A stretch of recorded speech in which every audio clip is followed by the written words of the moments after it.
Good evening, race fans, and welcome to the show. I am Brett the Jet in the booth with Turn 3 Racing Network, and tonight we have a good one here. It is the Lobstah Roll 150 here at New Hampshire Motor Speedway. Of course, with tonight, with the 150, it will be 150 laps here because New Hampshire is a mile long, so each lap completed will be a mile check down off here tonight. So tonight should be a good one here. This marks only the second ever official race here from the 802 boys at New Hampshire. Last time we saw a race go green to checkered here. Not one caution flag, and it was Steve Ritter that picked up the checkered flag. Here tonight, it looks like Steve Ritter not making the call here so far that I see. Still has a tiny bit of time to make it, but it looks like the best finisher of the guys that are here tonight is our sixth quick time here. The 2-car of Nick Larson. He actually finished P number 6. So that 2-car may need to keep an eye on that. But of course, with that race running green to checkered, it means anything can happen here tonight. As we take a look here at the timing charts, 22 cars are on the premise, ready to do battle here. And it looks like right now, Wesley Donaldson with the quick time here in practice, a 28.94. Then it is Anthony Calantoni in P number 2. Jim Ott rounds out the podium here in practice time. So Calantoni looking to go 2 for 2. Was able to qualify on the pole last week at Auto Club and pick up the checkered flag.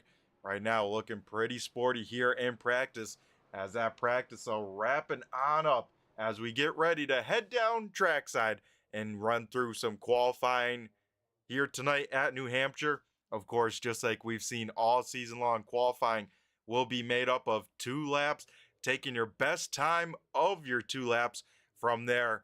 That will set tonight's starting order for the Lobstah Roll 150 here at New Hampshire. And it looks like we got cars here rolling out to the racetrack here as we wait to see who we want to look at. Maybe we'll look at the guy that was 3rd quick in practice. It is the 4-car, the Auto Owners Insurance of Jim Ott. So Ott will get that 4 machine up to speed down the back straightaway. We'll run a higher line through 3 and 4. I like that. Try and build up those momentum as we head to a very flat track. This place is very, very tricky because it is high speeds down these straightaways. Then you got to be very aggressive on the brakes, kind of float this car through, and then there's not much traction, especially through those bumps as you saw there in 1 and 2. So it's going to be all about keeping these tires underneath these race cars for this 150 laps here tonight. As we see Ott on the high side at 3 and 4. Maybe this track might be preferred to that top side. We'll have to see as times coming in on the board. It looks like right now with the quick time so far, Wesley Donaldson a 29.16. Lap number 1 for Jim Ott a 29.36.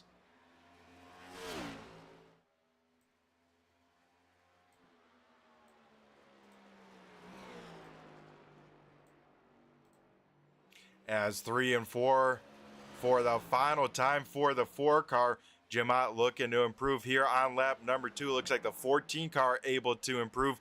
Jim Ott will improve all the way to the pole. Jim Ott lap number 2 at 29.04 for the 4 machine. So right now, Ott sits with that Riptide Radio pole award. We'll see if anyone can knock him off that 1 car that is very good in qualifying. Is the 6-car of Johnny Barker. Barker, of course, leads the leagues with the most ever pole positions. I believe he has 15 to his name. Looking to make it number 16 here tonight. As Johnny Barker off of turn number 4, the 6-car is on the clock.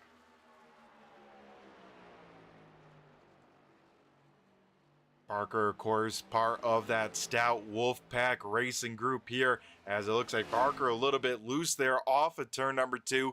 Jeff Pogo able to slot into P number 2 here in qualifying. So Parker through 3 and 4 for his first time lap here tonight. Looks like 17 cars already completed in a lap. It looks like 2 others out on track, one of them being the 6. Parker, though, lap number 1, not what he is looking for. Only a 29.54 for the 6 machine, so he will look to improve here on lap number 2.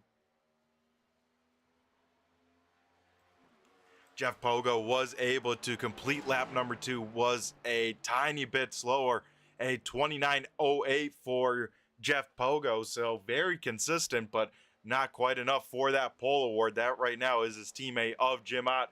Parker across the stripe for the final time, able to jump into the top 10. He will slot into P number 8 with a 29.30.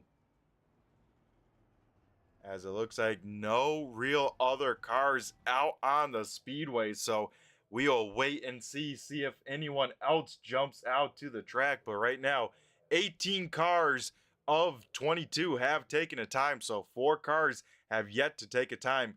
It is Chris Proger, Brian Wertman, Nick Larson, and Ariba Caton all have yet to take a time here at New Hampshire. But right now, it is looking like Jim Ott will walk away with the Riptide Radio Pole Award here tonight. So, as we accidentally misclicked there on the screen, as we will throw on up Jim Ott here, picking up his first pole award here of the season. So, big congrats to Jim walking away with that Riptide Radio Pole Award here from New Hampshire. And I want to double check the stats here. Jim Ott always seems to have some pretty good speed when it comes to qualifying. And yeah, it looks like this is going to be his 3rd pole award. So that ties him with David Lomaga, Brandon Guerin, and Keith Fallon for 3 pole awards in their careers. And that'll jump him, I think, all the way into the almost the top 5 in career polls. So Jim Ott's starting to get close to some really, really good company here with the 802 Winston Cup Series. Once again, congrats to Ott with that, as we get ready to head down trackside to go through tonight's starting lineup.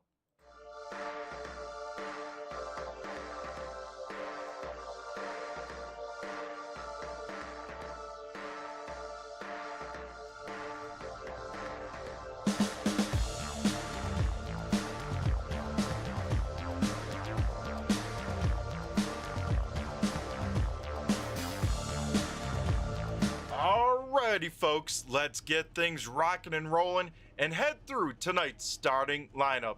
Jim Ott in the 4 machine will lead the field to his green flag. To his outside, his teammate rocking a new paint scheme here. It is the 97 of Jeff Pogo rolling off P number 2.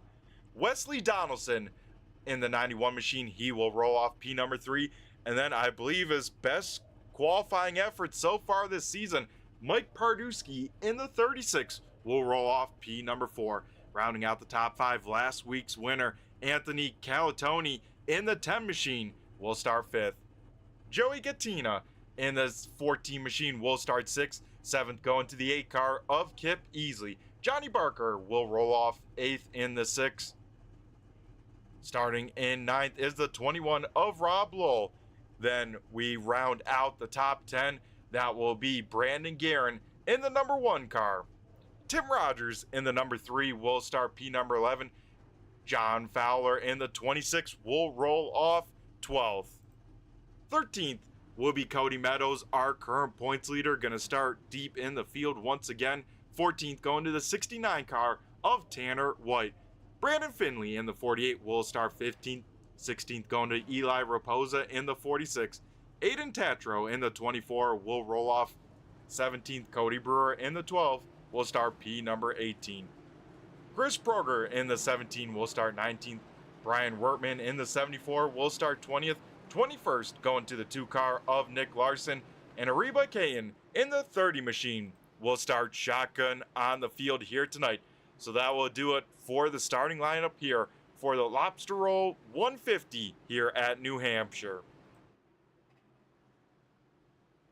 So cars already rocking and rolling here on the Speedway, so we will get ready to turn them on loose here. I believe this time by, as it's going to be a Hoonigan front row lockout here, as Jim Ott in control, his teammate Jeff Pogo to his outside.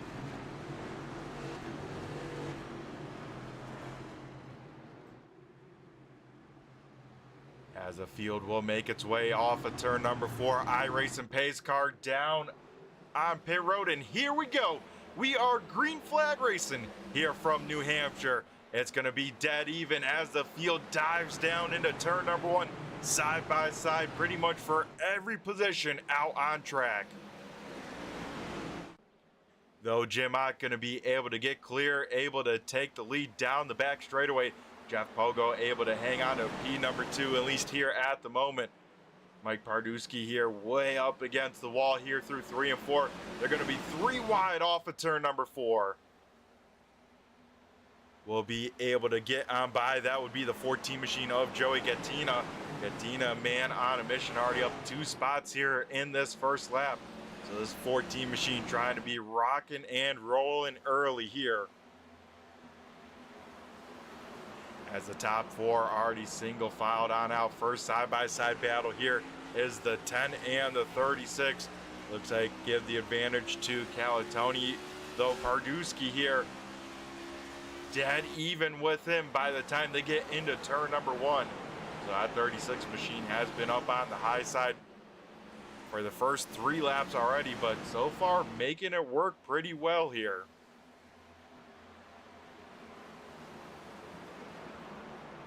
Last time by, best time put in by anyone. Jim Ott, our race leader, trying to stretch out this race lead. Ott already gaining on up to maybe a second advantage there. Pardusky will get a piece of the wall there off of turn number 4. I don't think no harm, no foul for that, but something these drivers are definitely going to have to keep an eye on here. You can only hit the wall so hard with these next-gen cars, and it's going to beg you to do that here with this limited amount of banking at this speedway, that you can get on the throttle, start to lose that right front, and then it can just sail you up into that wall, especially if you're stuck in lane number 2. We saw the battle there for P number 2. Wesley Donaldson up to P number 2, able to complete the pass there on Jeff Pogo. As everyone really starting to find their rhythm, get single filed on out. Looks like the only real side-by-side battle, maybe not anymore, was right behind that 46 car, Eli Raposa. Chris Proger and Tanner White currently duking it out, but it looks like Proger going to be able to get clear, try and set his sights on some cars in front here. Head on board with the 6 car of Johnny Barker. So Barker started in P number 8, currently in P number 8. Might lose that position though to his teammate Rob Lowe, rocking a special paint scheme here, running the pink for breast cancer awareness, I believe. So a sharp looking car though. A pink and white car usually is always a pretty good color combination on a race car, and I tell you what, able to make it look very, very good here at New Hampshire.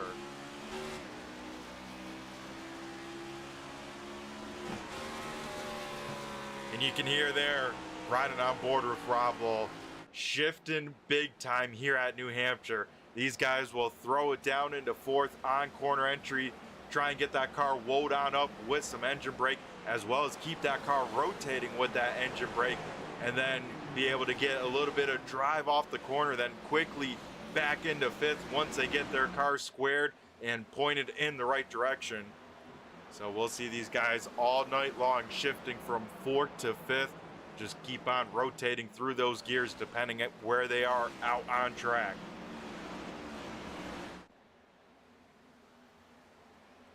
And Cody Meadows started deep in the field here tonight, started P number 13. I mean, last week at Auto Club, I think he started 18th, was able to walk away with a podium. He is already up into the top 10 here, battling now Mike Pardusky for that 8th position. So our current points leader here, Contact though with the 36. Pardusky will get sideways. The rest of the field able to take evasive maneuvers. I think it was a 3-car there. Tim Rogers able to slam on the binders, but Pardusky and Cody Meadows making contact for the first ever caution here at New Hampshire for the 802 iRacing League. So that caution definitely nothing spectacular, no big impacts, anything like that. It looks like maybe 2 cars just going for the same racing line. Cody Meadows maybe trying to arc out Pardusky a little bit. Pardusky just trying to arc it on in, and the right front of the 19 getting into the left rear of the 36. But then that 36 doing a great job at keeping some throttle in that car, getting that thing to straighten on out, keeping it off the wall, as well as Tim Rogers, Brandon Guerin, both in the background in the line of fire, able to keep all the cars clean after that there. As with us under our first caution flag out here.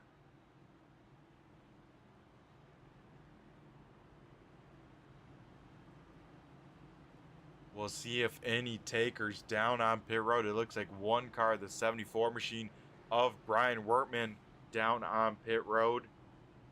I was going to say, we'll see if iRacing allows that box. It looks like it is, so able to get in. It looks like just fuel only, so maybe doing a little bit of strategy, as maybe he did some research, figured out this was going to be a long green flag run race here.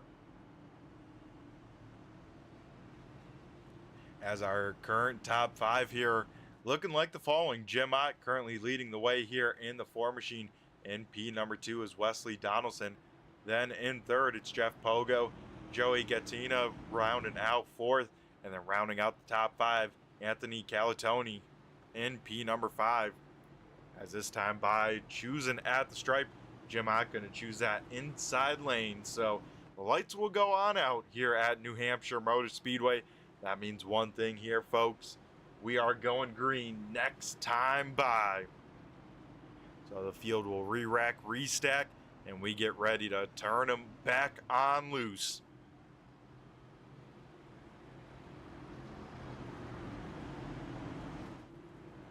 And I think maybe with the multiple chances, like I've been saying, that we could have a long green flag run. I think if we make it a few laps into this one, I think while the field's bunched down up, we'll do a little turn 3, turn it up here at New Hampshire, and let the sounds of the race car do the talking here early on in this one. As still over 9/10 or 90% of the race still left in this one, though the iRacing pace car down on pit road. Jim Ott on the loud pedal here, and we head back to green flag racing at New Hampshire. Able to get clear. Oh, 1 car big time sideways. Rob Lowell through the grass.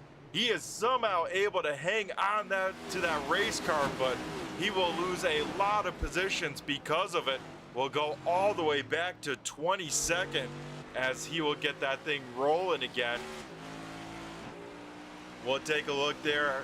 Here, I should say, we'll take a look here at a moment, see what happened to the 21 machine, but we can see Jeff Pogo here lost quite a few positions here on the start. Pogo back to 5th, throwing the block on Kip Easley there.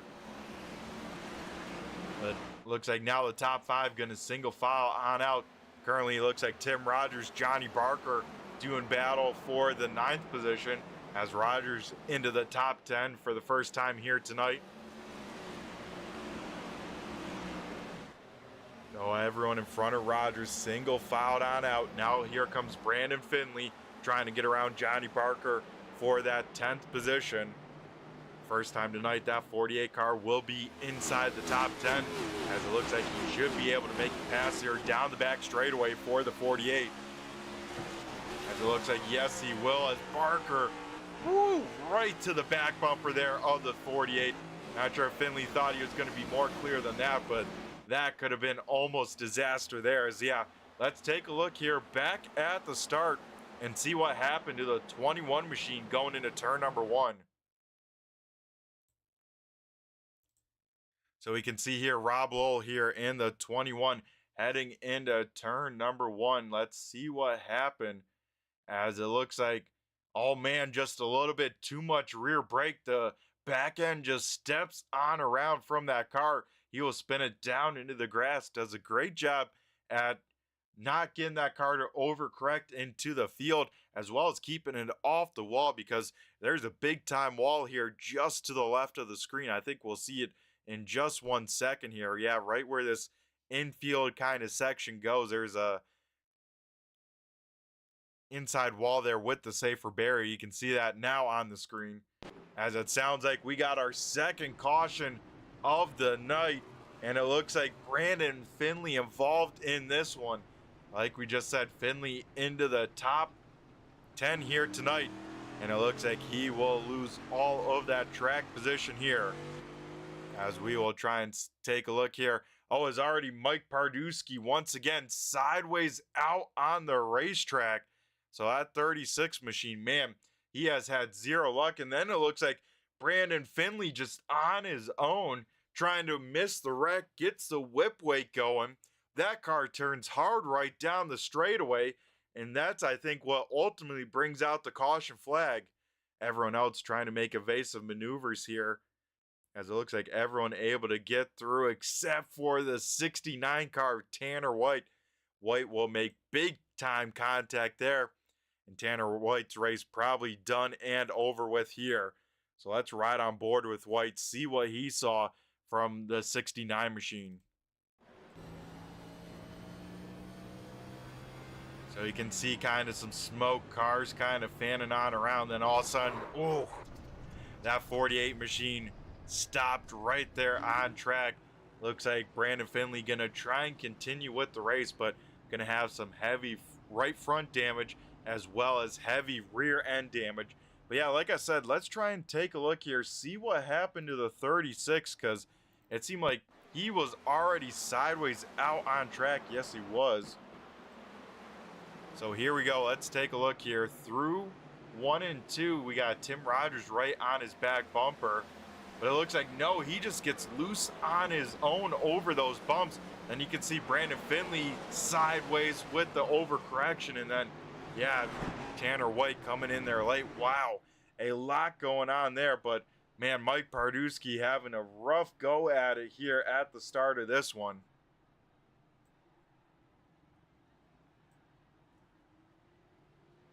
As I believe this time by, we should get the one to go. Yes, we do. So it looks like this time Jim Ott gonna elect the high side here on the restart. That'll move Wesley Donaldson on the front row on the inside lane here, as we have 20 laps. Well, I should say 20 laps completed once we go back to green flag racing. So already had 2 cautions here to start the race. And like I said, last time we were here at New Hampshire, 0 cautions there. So this race already going to be an outlier to begin with. But how many more will we have at this point? We'll probably have we're averaging a caution every 10 laps. And I don't think that'll be the case. I think as everyone gets these tires up to temperature, up to the right running pressure, I think we'll see a long green flag run sometime here tonight. But once again, Jim Ott has led all 20 laps. He will lead the field to the green flag, as here we go. Jim Ott back on it, and we head back to racing. Wesley Donaldson able to get clear into P number 2 by the time they get into turns 1 and 2. Then side by side for third here, as Anthony Calatoni trying to work that high side on Joey Katina.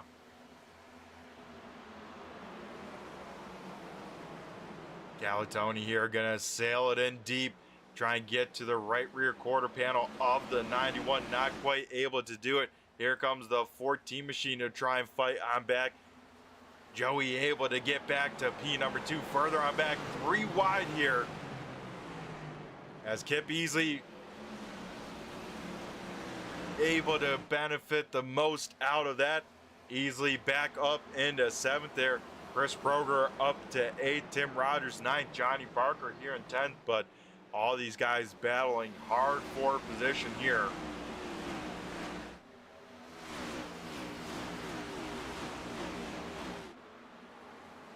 And further up towards the front here, Cody Meadows continues to charge his way through the field.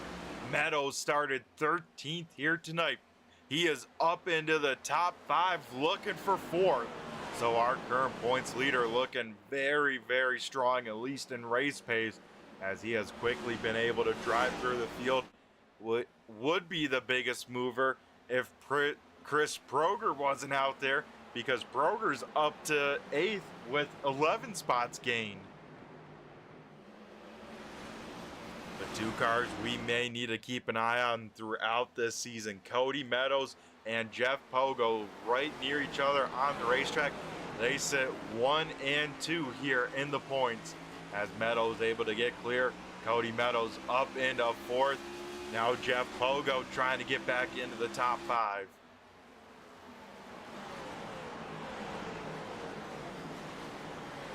All right, I think as things calming on down, I say now let's do a little turn 3, turn it up. So we'll let the cars do the talking as we get our first turn 3, turn it up of the night here on lap 26.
And folks, we have a new race leader out in front. Wesley Donaldson has taken over the point here tonight at New Hampshire. So Donaldson now leads over Jim Ott, who then has the 14 machine closing on by. But here comes Jim Ott. They make contact a little bit for that race lead. Joey Gattina gets a little bit loose there. That allows Cody Meadows to close right into the back bumper, but still side by side here for the race lead, as Jim Ott making that high side work there in the 4 machine.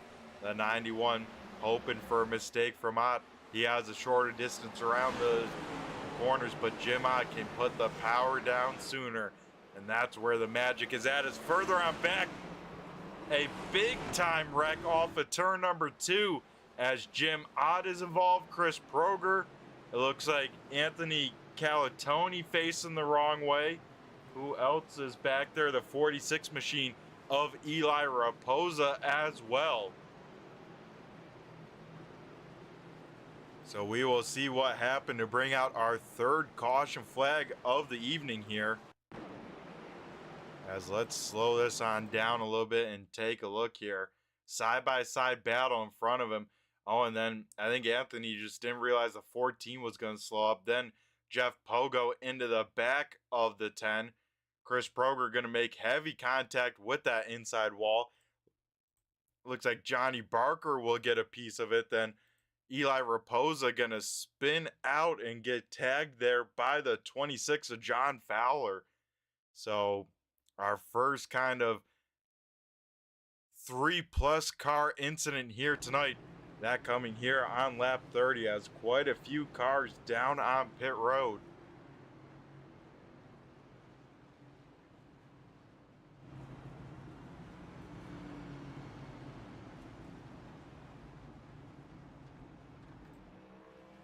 As we'll see a lot of cars down on pit road, so I think some strategy coming into this one, some drivers taking some tires.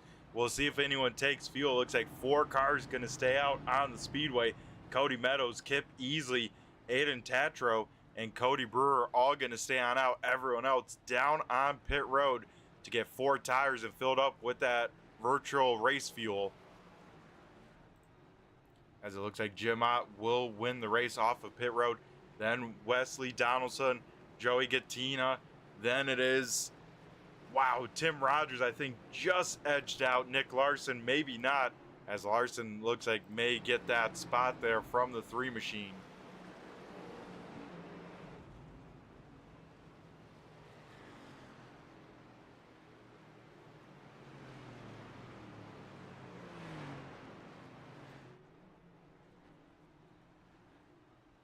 So like I said, 4 cars going to stay on out here tonight.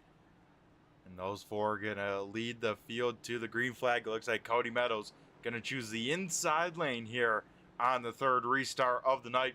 The rest of the field going to re-rack, restack, and we get ready to turn them on loose. A few cars down on pit road with extensive damage repair. Of course, Tanner White, we saw in the last yellow, he's back down. He is currently multiple laps down. Brandon Finley down as well. Same with Chris Broger.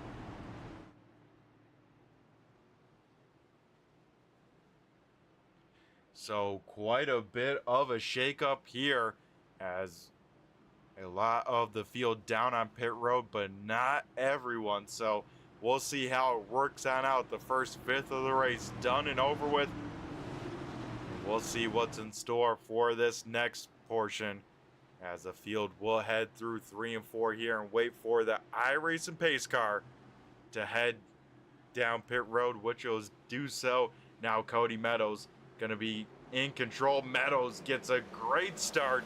He's going to be able to get probably 5 car lengths by the time the rest of the field dives down into 1 and 2. Kip Easley, Aiden Tatro side by side for that 2nd position here, as it looks like Easley going to get that position. Here comes now new tires of Wesley Donaldson, Jim Ott right there as well. But out in front, Cody Meadows going to pick up a bonus point here tonight with a lap lead. 3 wide down the front straightaway. How will this work on out? It looks like Donaldson able to get clear. So it looks like Donaldson might be the best to get through the traffic here, as Ott and Brewer going to trade a little bit of paint there.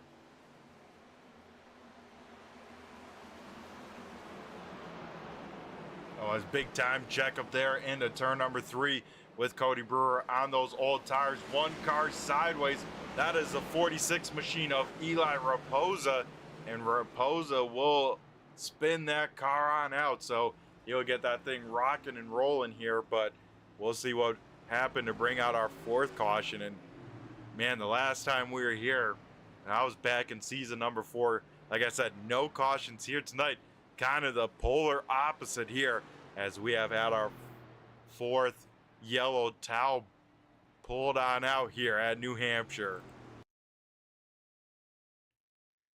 So here we go. We'll see what happened here, as it looks like Eli Raposa trying to get to the inside of John Fowler, and looks like that car just gets out from underneath him there with the amount of wheel he kind of had into the car there, and Fowler not giving him too much room there. As wow. So that will bring out our 4th caution there. 2 car contact, but 1 car ultimately spinning, that being the 46 of Raposa. It looks like Eli going to bring that car down on pit road, try and get some of that damage on the rear bumper fixed on the 46.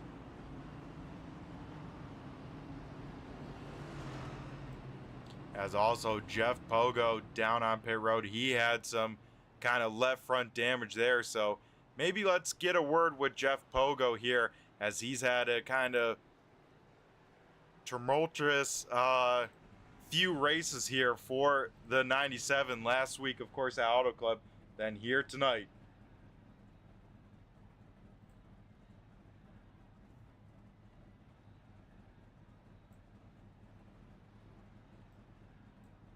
Hey, Jeff, do you got a copy? It's Brett the Jet in the booth here. Oh, buddy, do I. Oh man, how's your race going? We know Auto Club last week didn't go the way you wanted, and here tonight, man, it seems like it's not going any better. How's your night going? How are we feeling? Well, guys are impatient. They take you 3 wide for no reason right out of the gate. So you try to do the right thing, lift early, not put yourself in a position. Then you get Hey Tim, welcome put back. in a position later back in the line anyways. And then you're trying to avoid a guy who's spinning up the track and you get more damage. So I don't know. Yeah. This is a shit night. Let's hope it turns around. Otherwise, a bunch of people are getting put on a list. Yeah, I tell you what, yeah, you have not had any sort of luck here the last couple weeks. How bad is the damage here tonight? We saw even, like you said, that last incident there, getting some left front damage. Yeah, I mean, it was another minute of optional, but we'll see. If it keeps up, I might not wait till another race to cash in these fucking receipts. We might just do it tonight. Oh man, yeah, Jeff Pogo, definitely not a happy camper. And you know, last week at Auto Club, glad to hear you're all right. Definitely a big hit. What happened there at Auto Club? I ran out of talent. All right, well, we'll let you get going I guess we're going back racing, so good luck, Jeff. Thanks, buddy. All righty, like I said there, caution laps going by quickly here tonight as we are back green flag racing as Cody Meadows leads the field here back to the green flag. He is out in front. Jim Ott up into second here. Ott had himself a great restart. Caution. And it looks like flag. caution out once again down. here out on the Speedway. And it looks like a few cars with some heavy damage here. Looks like Cody Brewer, Aiden Tatro involved with this. Both of those cars with some right side damage here. As we'll take a look here, see what happened to bring out now our 5th caution of the evening, as old cautions breed cautions here. As we take a look going down the back straightaway, oh man, it looked like kind of Cody Brewer already out of sorts. Yes, he was big time slide for the 12. Then Aiden trying to take evasive maneuvers, kind of what we saw from Brandon Finley. And then Eli Raposa will do the same. So something is definitely up with these cars that if you get a little bit wheel to the right, especially on throttle, these things will just unload on the left rear and make these cars shoot big time to the right. As we saw now, 3 cars do it in just one incident. And I want to say now we have over 5 cars here tonight that we've seen that happen with. So these guys may have to be pretty cautious from here on out to see what happened with that. So it looks like quite a few more cars down on pit road. A lot of cars down this time once again to get damage repaired. We just saw with Jeff Pogo. He is not having a good time here tonight. And we heard that there with the live interview, getting the raw emotions, and he is down, of course, getting some more damage repaired there on the 97. Same with the 36, the 6, the 24, the 74 now, the 30 machine. Brandon Finley looks like he is back onto the lead lap, but of course Finley has some damage here tonight in that 48 machine, as we can see. So yeah, a bit of a race of attrition here to kick off this first half of New Hampshire. And we got the update from the 17 machine. It looks like the first full retiree, Chris Broger, saying too much damage. His night is done. So sorry to hear about that, Chris. As yeah, you definitely had some tough luck hitting that inside wall. Always a hard hit here. So hopefully that luck turns on around for you. As where are we at next week? Let's take a look here at the schedule. See if it looks like Phoenix Raceway. So I know people are usually a little bit more fond of Phoenix than New Hampshire, as New Hampshire, it always seems like very few people like this place, and if they like it, they love this place. As here we go, 5th restart of the night. New tires versus old tires, as Cody Meadows going to be in control, but he is on those old tires. Jim Ott on the outside of the front row on those new tires.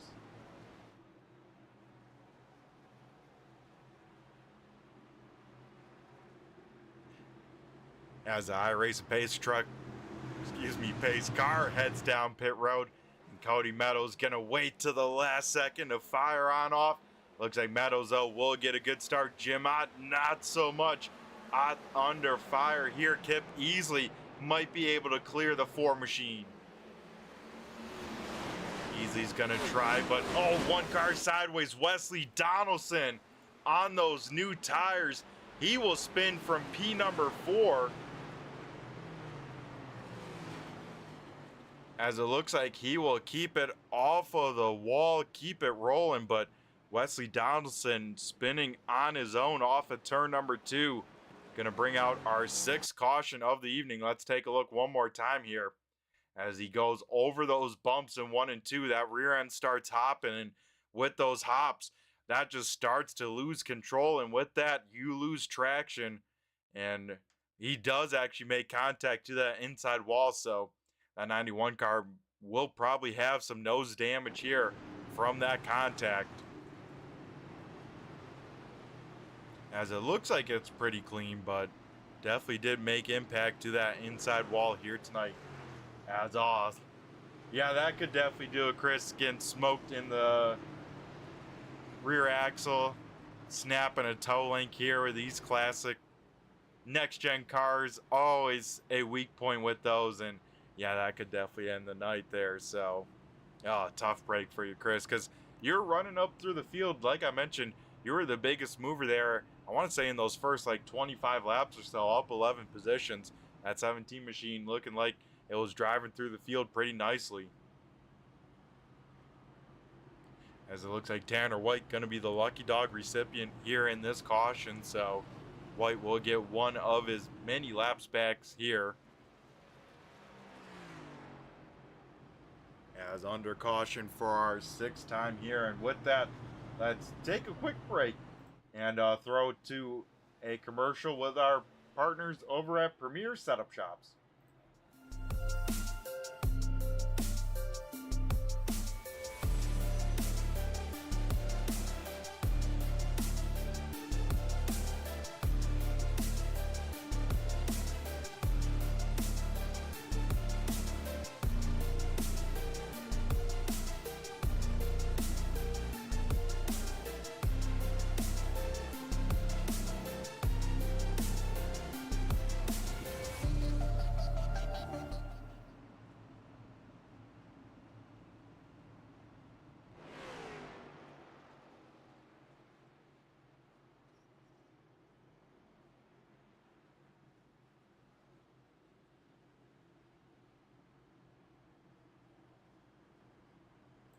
So the field is re-racked, restacked, and we get ready to get back to green flag racing here at New Hampshire. Cody Meadows once again in control here, has yet to be down pit road. Same with the car, to his outside of Kip Easley. Then row number 2 made up of some newer tires here and the rest of the field.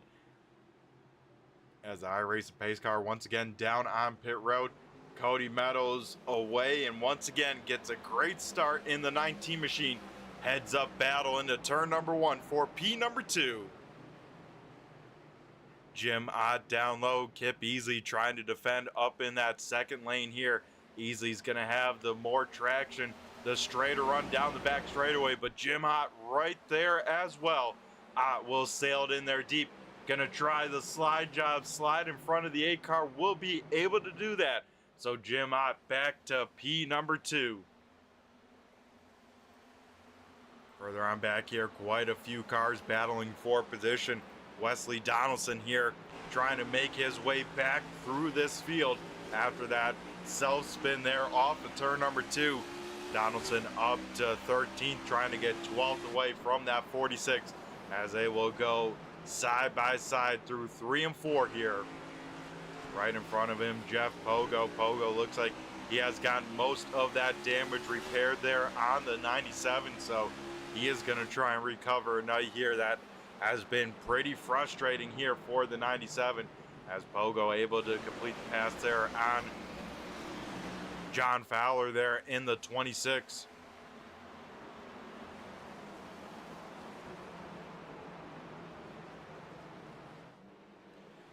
right in front of Pogo. Looks like Brandon Guerin having a little bit of connection issues there.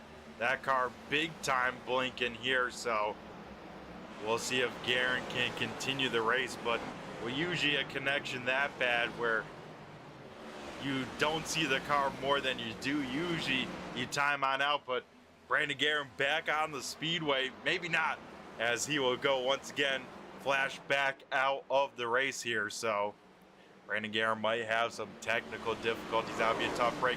Contact for fifth here as,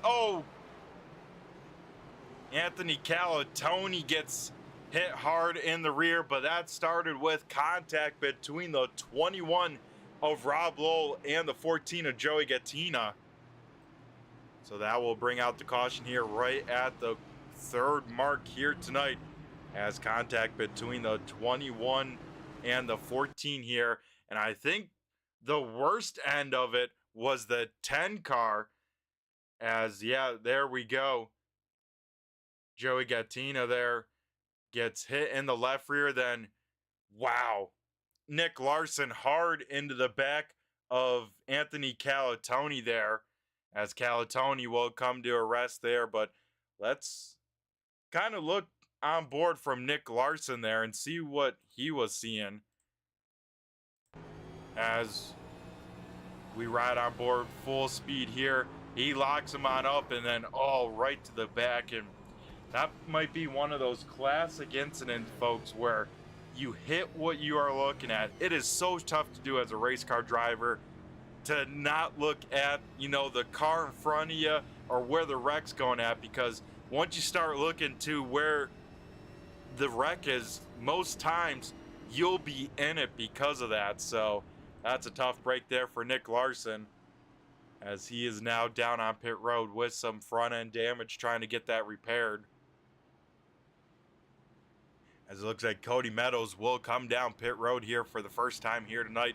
He will give up the race lead. That means Jim Ott will now take over the point here tonight. So the Ford machine led the field to the green flag. The Ford machine back out in front. I want to take a look here at the stats here and double check my numbers, but I believe Jim Ott, yes, he has one career win here. So Ott would love to make it win number 2 and put him in the same category of Larry Murphy and Frank Zingen.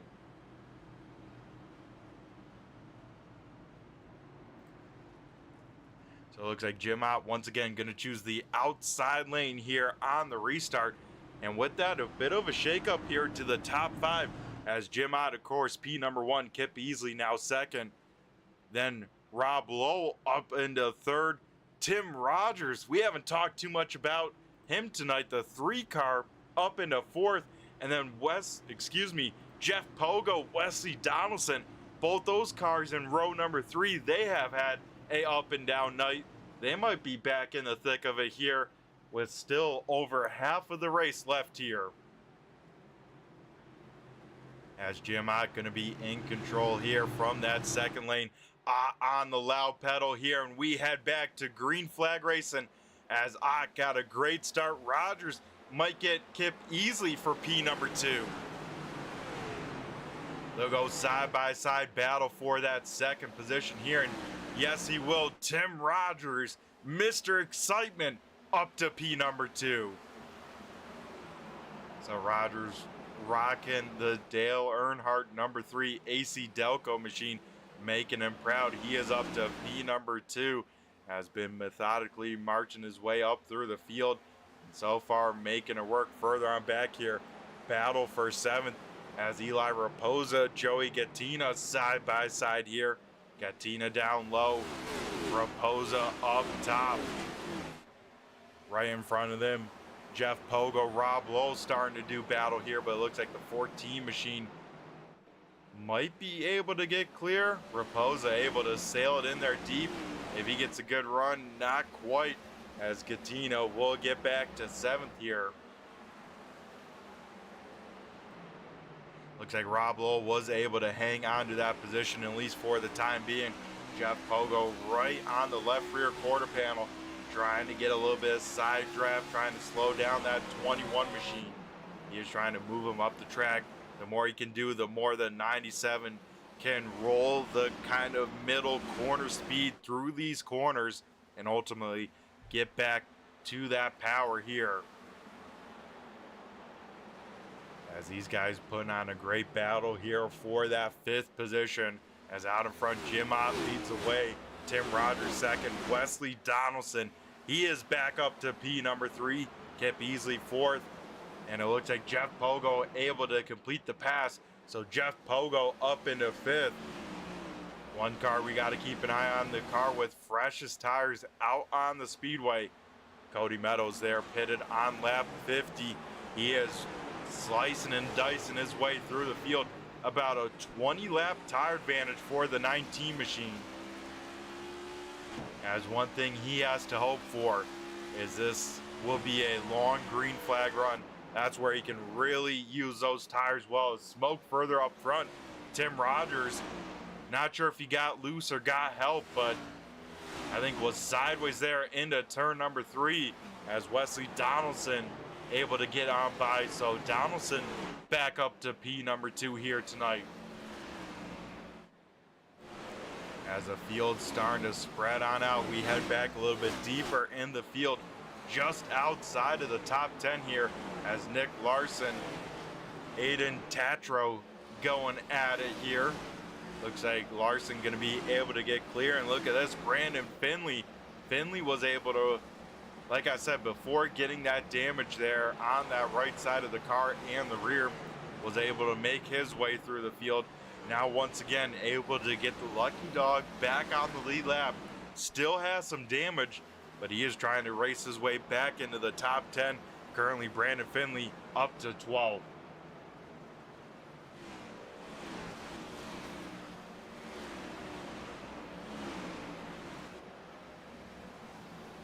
So now Nick Larson here putting the pressure on John Fowler.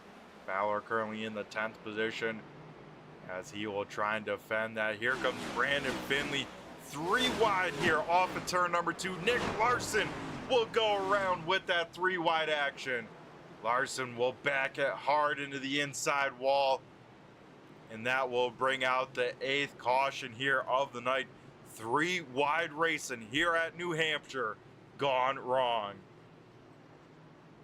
As it looks like Brandon Fowler might be with some damage there. As let's take a look here, see what brought out our 8th caution here of the evening. As we were getting into a pretty good green flag run there. That, of course, ending there with that 3 wide battle. So we can see there 3 wide off the corner, and definitely some net code even this far away. You saw some gap between the 2 and the 48. Oh, Aiden Tatro's going to get some damage. Same with Brandon Guerin. And then, yeah, the 26 machine of John Fowler going to get some, I believe, some left front damage from that. Just clipping the 2 machine, but ultimately contact between the 2 and the 48 sends a 2-car round, but definitely with some net code as well. Without the net code, they could have maybe solved their 3 wide action, but it would have been very, very tight and very tough to do here at New Hampshire. So the field kind of spread into here tonight. Kip Easley down on pit road for the first time here, so Easley will take his first set of tires here on lap 63. Everyone else looks like Joey Gattina gonna take some tires as well. Same with Mike Pardusky. So quite a few cars down on pit road to get damage repair as well as take some tires, but Kip Easley taking his first set here all the way on lap 63. So Wesley Donaldson has been down on pit road twice. His pit stop last time was not long enough for a 4-tire stop. Should be interesting if he took 2 tires. I wouldn't think so, but last time Jim Ott was down on pit road was lap 31, so about 30 lap old tires here for our race leader. As this time by, our race leader can have the choose. Looks like Ott will choose this outside lane here, as once again for the 8th time here tonight, the field. Gonna re-rack, restack, and get ready to go back to green flag racing. As interesting here, Jim Ott gonna change lanes, gonna go back to the bottom side. We'll see if that is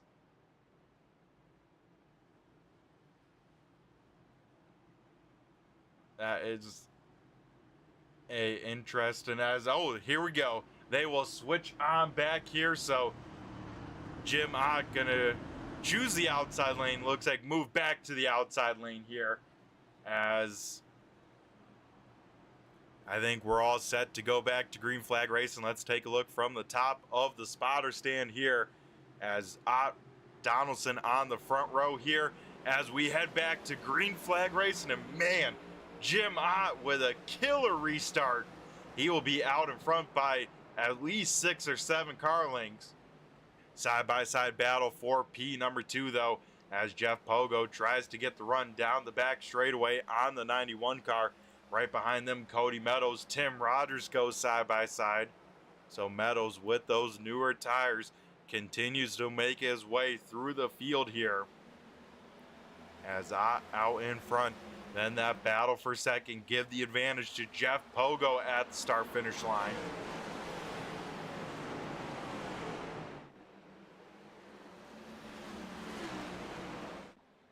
So still dead even between the two of them for P number 2. As further on back, Kip Easley on those fresh set of tires. He is making his way through the field. Easley in that red number 8 machine. He is up into 7th and quickly trying to get around Brandon Finley for 6th. So we got to keep an eye on Easley. That might be the right call, to be patient, to head down pit road. It might pay off very, very well.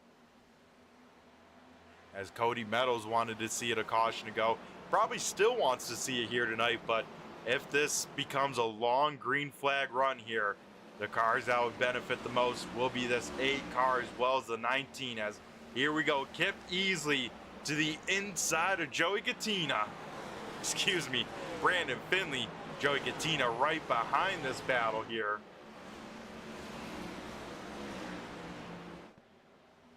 As Brandon Finley not giving up that position easy whatsoever. That 48 car making that 8 car work for it there. As once again, we see some smoke on corner entry into turn number 3 from the 3 car, Tim Rogers. So not sure if Rogers has an issue going into turn number 3 or what happens with that car, but every now and then we'll see a puff of smoke behind that car into turn number 3. As, speaking about 3, battle for P number 3 as Wesley Donaldson goes from 3rd up into 2nd. So able to get back around Jeff Pogo here in the 91 machine. Back to P number 2.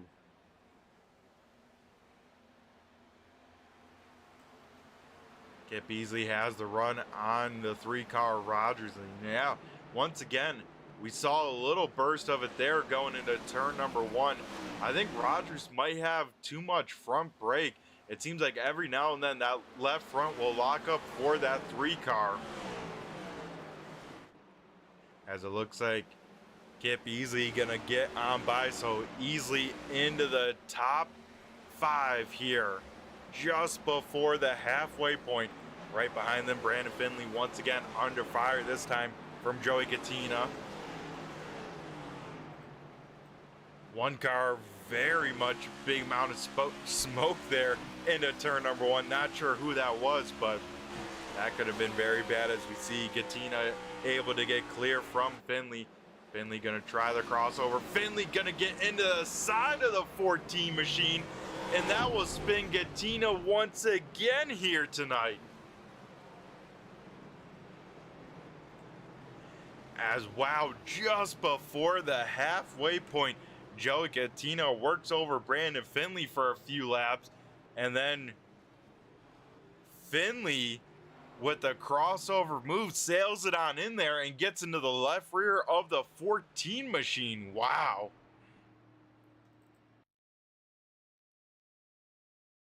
Man, I tell you what, It's been a high level of aggression here tonight. I mean, we heard it from the interview from Jeff Pogo there, but I mean, man, that contact, you don't see that too often, especially in the middle of the race, battling inside the top 10 at that. So, definitely interesting here. And these boys still have half this race to go here tonight. As here we go, some more strategy being had out here on the Speedway. Jim Ott, Jeff Pogo, Cody Meadows, Kip Easley, Tim Rogers all going to stay out. Then some of the guys down on pit road, Wesley Donaldson will take a set of tires. Same with Rob Lowell. It looks like Anthony Calatoni. It sounds like maybe a little bit of a rivalry between the 48 and the 14 as these guys having a little bit of talking with it, but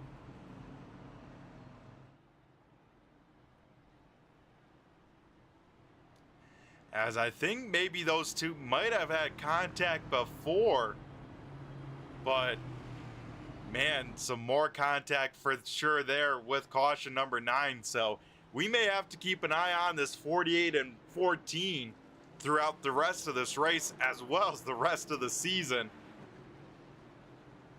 As here we go, we get ready for our 9th restart of the night here right at the halfway point. And it's going to be the same front row we had 75 laps ago. Jim Ott on the inside and Jeff Pogo to his outside. These guys started 1-2 to kick off the night. They will start 1-2 right at the cross flags here for the Lobstah Roll 150. 75 laps about to be completed here.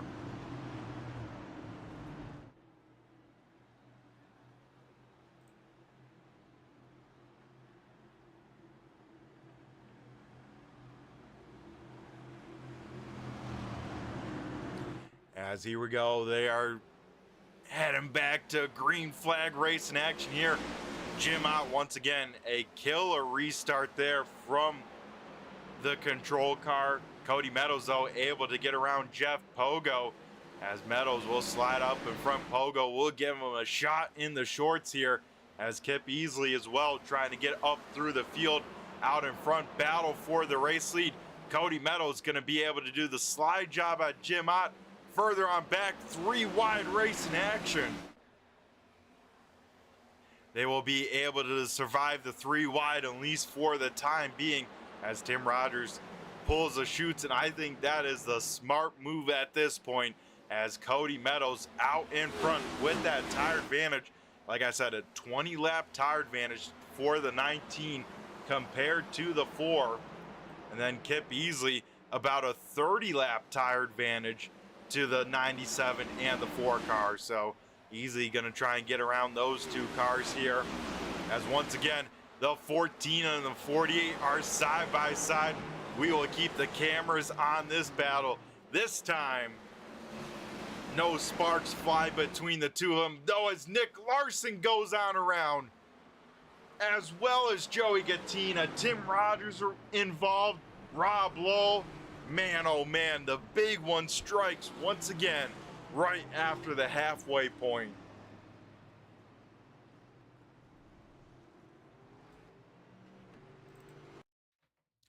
So we will take a look here, see what happened. Nick Larson over the bumps, gets sideways. Then the 14 has no time to react. And like we saw many of times here tonight, just gets that whip weight going. Then a big time accordion in the back, as Tim Rogers will get a piece of it. Rob Lowell, I think Eli Raposa was just able to squeak on by.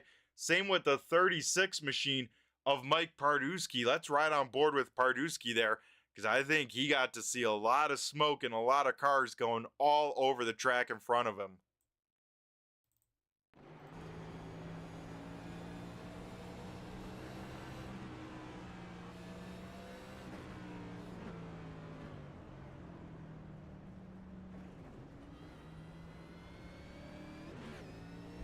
as he had some great time wreck avoidance there from the 36 machine. But man, a lot of incidents here tonight. I think we're running out of clean cars out here on the racetrack. I believe Cody Meadows, Jim Ott are clean. Wesley Donaldson looks to be clean, but he did get a piece of that inside wall with that spin. Kip Easley, I believe that 8 car's clean, so maybe about 5 of the 22 that started tonight maybe haven't gotten an incident and haven't crunched a quarter panel or 2 here tonight.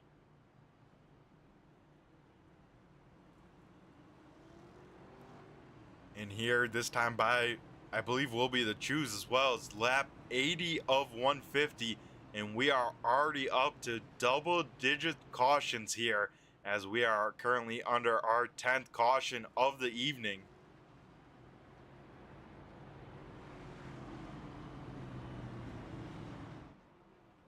As here we go, Cody Meadows will have the choose here at the stripe. Looks like we'll choose this inside lane, so the rest of the field gonna double on up here for the 10th restart and get ready to pull those belts tights here yet another time.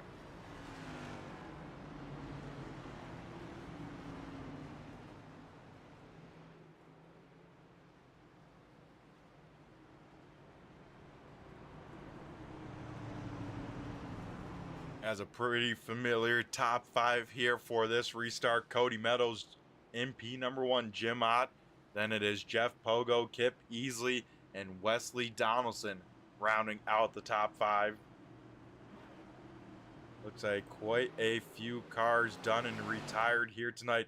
Aiden Tatro, Cody Brewer, John Fowler, Ariba Caton, and Chris Proger all have retired. So I believe that leaves about 17 cars here on the racetrack and 14 still on the lead lap.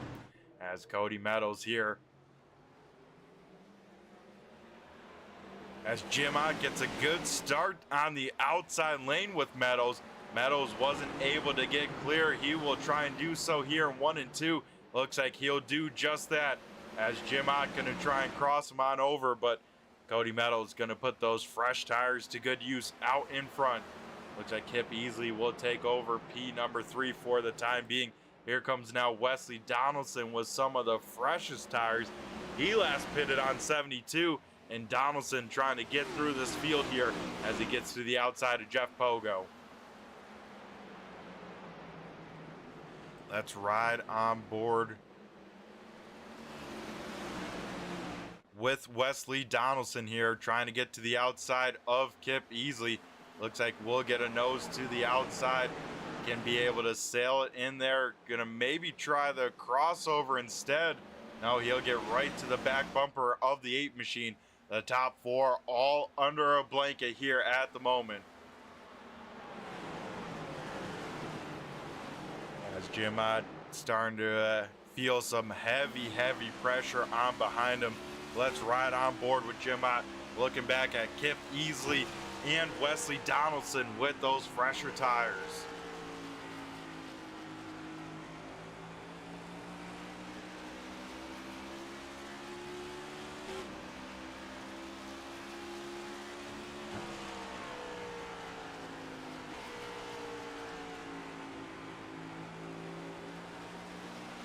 And you can see where those tires make a big difference, right rolling through the center of the corner. Kip Easley can close on back, but Jim Ott, I tell you what, is doing a great job at focusing on corner exit, getting a good run and able to get some breathing room from Easley down these straightaways.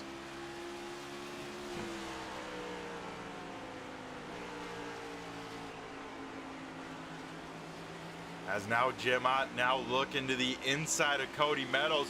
Meadows will get the wall. He'll come down into Ott. They get sideways. Jim Ott spins from the lead and a big hit for the 4 machine. As man, oh man, that will bring out our 11th caution with a big hit to Jim Ott. One of, if not the car to beat, will have to come to an end here on lap 86 with probably terminal damage there for the 4 machine. As let's take a look here, see what happened to Jim Ott. Already out of control. Here it is at full speed there. Cody Meadows gets loose into the side of Ott. Then Ott gets that whip weight to the right. And then Kip Easley having nowhere to go, no time to react, gets into the back of the four. And that's what causes him to make some heavy contact to that outside wall.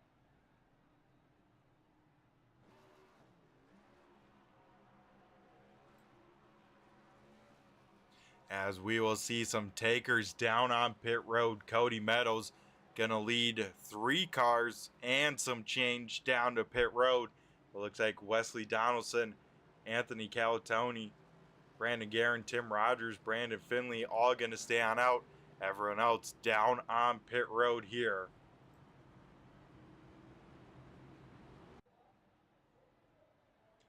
As it looks like Jim Ott, like I said, his night will be over in a tough break there for the 4 machine.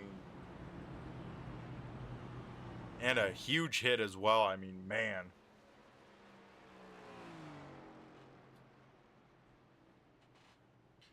So with that, we'll have about a 60 lap dash here once we head back to Green Flag Racing. So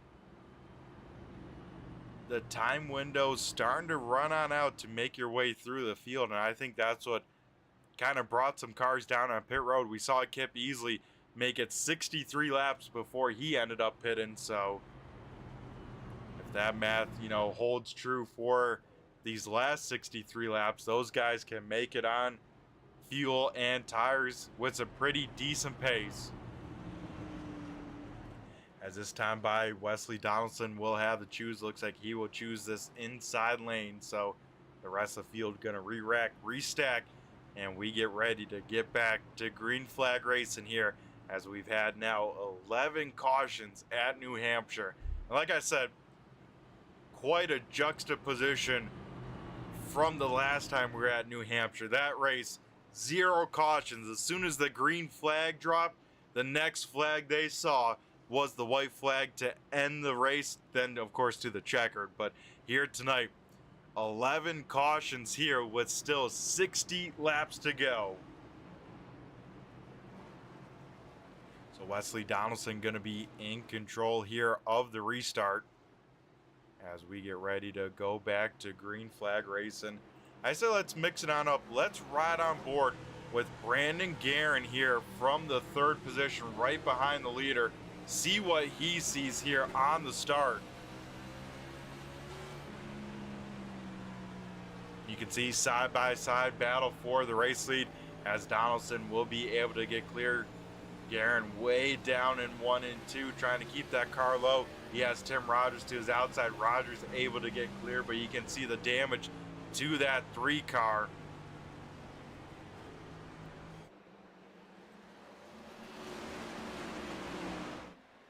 As with now 60 laps to go, Wesley Donaldson out in front here tonight.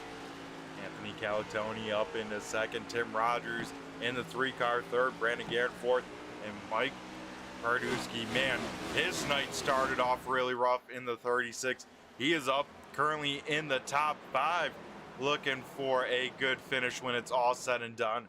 Rob Lowell sits right behind him for this middle part of the race. This 21 said, I'm just going to ride on around, try and click off laps, and he's been able to do that and kind of benefit from the calamity around him.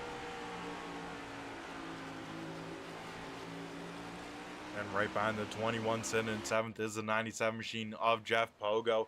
Then Brandon Finley sits 8th. Then quite a big gap further on back, but look at this. Johnny Barker, he's up into the top 10. Barker sits in 9th, and Kip Easley trying to make his way through the field. And Easley now with some heavy front end damage.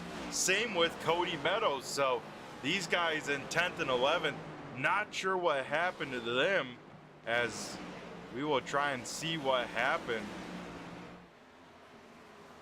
Maybe on the start, but they have some heavy front end damage. We'll try and take a look here, see what happened.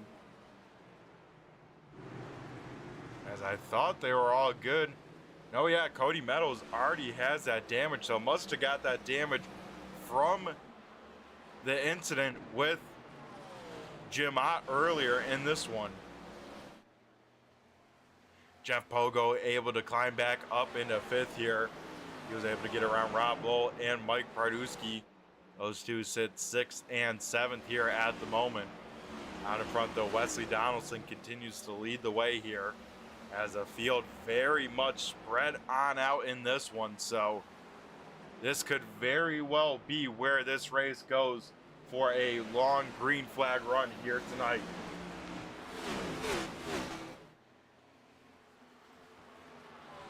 As Jeff Pogo gets around his teammate of Tim Rogers, so Pogo up into 4th.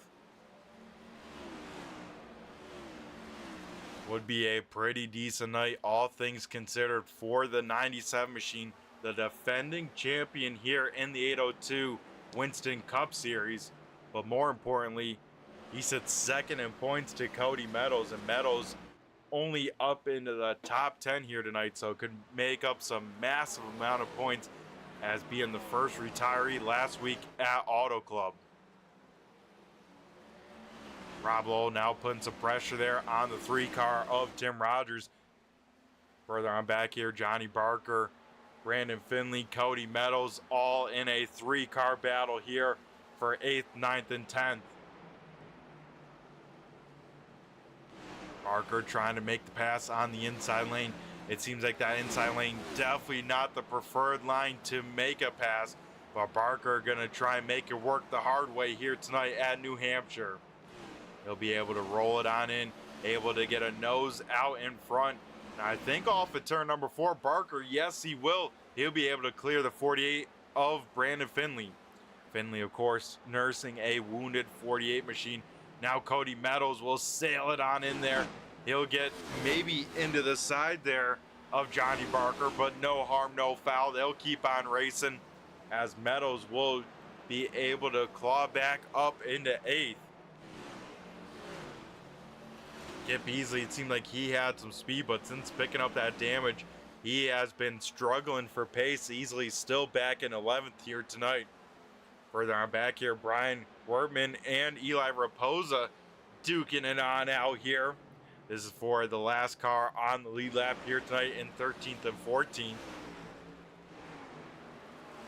As Brian not quite able to get the run there off the corner that he needed, so Raposa will be able to hang on to that spot for the time being. Further up to the front here, it looks like Mike Pardusky was able to run down the 21 machine and get back on by, as it looks like still Rob kind of on cruise control here, saying, hey man, it's no point in really working hard and tearing these race cars up, as man, Pardusky had a big time moment there off of turn number 2. That car was sideways, somehow able to save it and not lose too much ground with it as well. Out in front though, Wesley Donaldson leading the way here over Anthony Calatoni. Like I said, Calatoni looking to go 2 in a row, was the winner last week there at Auto Club. But these guys got to be careful. About 15 lap newer tires are starting to chase them on down. Jeff Pogo starting to get within striking distance of this top 2. I tell you what, Brandon Guerin, he is having himself a pretty decent night. He has been running around all through this timing order, it seems like, and here where it counts towards the end of this thing, Brandon Guerin up into the top 5. He is running in 4th, so Hoonigan Racing currently running 3rd, 4th, and 5th here at the moment, and maybe he could have had even better, as Jim Ott seemed like one of the cars to beat. He's, of course, out of this one with a big hit to the outside wall. Calatoni here starting to put pressure on our race leader, so let's ride on board with Anthony Calatoni, see what he is seeing, see what he is doing out here tonight.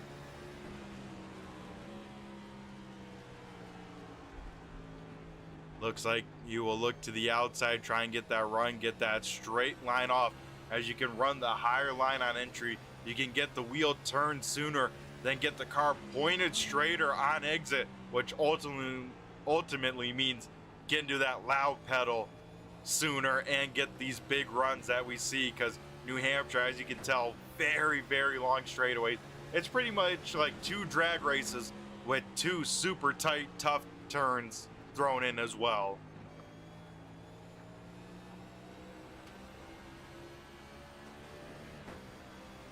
As Calatoni still putting the pressure here on Donaldson for that race lead, all over the back bumper by the time they get to corner entry. Has not had yet enough of a run to get to the inside or fire one off in yet, but still could have the chance here with about 45 laps left in this one.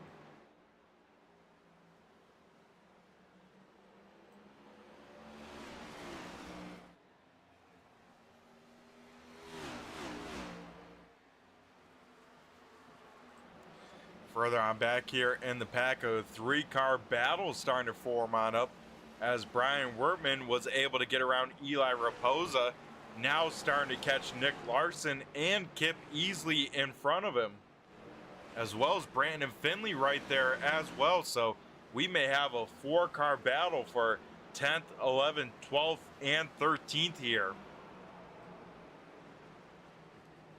As if Calatoni here gets to the inside of Donaldson, we'll go back up there, but we will currently watch this battle for that 10th position. It sounds like Brandon Finley will give that spot to the 8-car here this time by. He says he knows he's faster. I think these boys just want this race to get on over with without any more frustration, as Kip Easley back into the top 10 here tonight in the 8-car. Now Nick Larson will try and get around the 48 as well. Like I said, Brian Wertman sits right behind them in that 74, and that car looks pretty untouched as well. So Wertman doing a great job here tonight, keeping that car pretty clean and in contention here towards the end of this one. Depending on what could happen, that 74 could snatch a top 10 finish when all things are said and done.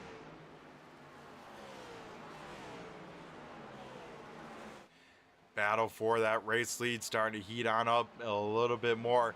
Calatoni now all over the back bumper, within a car length now of Wesley Donaldson for this race lead.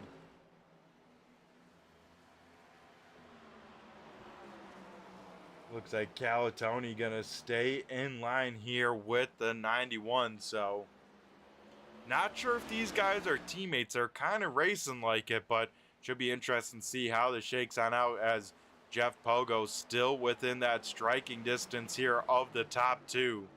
If either of those cars make a mistake in front of that 97, he could definitely pounce on the opportunity. But yeah, this top 3 checking out from the field, because we got to go back almost 4 seconds to Brandon Guerin, and then another 2 seconds behind to Tim Rogers. Cody Meadows continues to make his way through the field here tonight. Meadows putting the move on Mike Parduski for that 6th position. So Cody Meadows up to P number 6. Now we'll try and set his sights on Tim Rogers.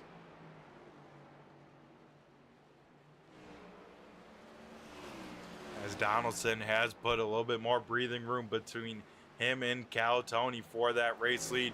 Nick Larson now trying to get around Brandon Finley for that 11th position here. Larson will look to the inside of the 48 going into turn number 3.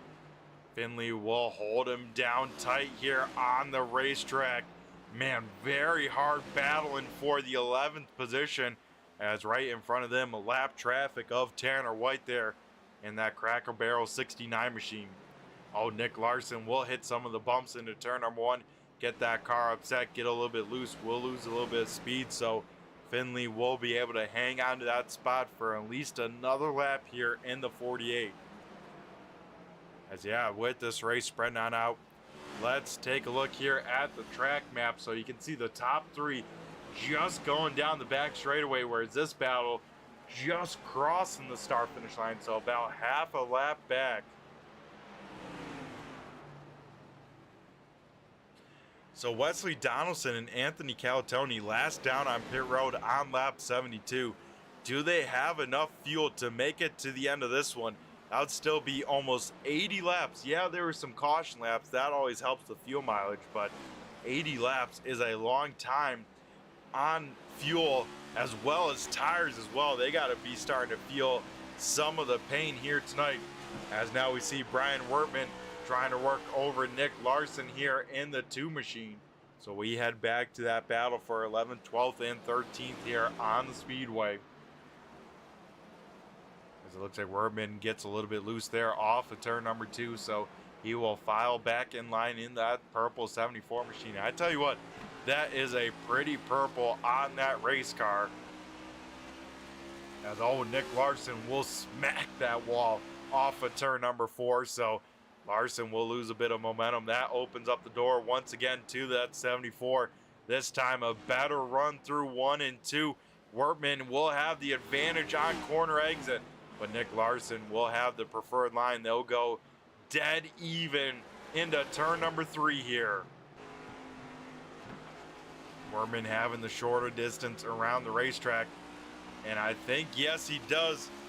Brian Wertman will be able to complete the pass here, so Nick Larson will fall back to 13th here. The 74 up into 12th, maybe looking for some more, as now he starts to put the pressure here on Brandon Finley for 11.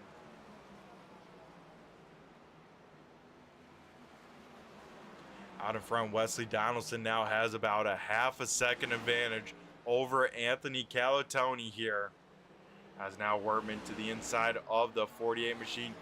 They will drag race down the front straightaway, and Brian Wertman up into 11th here.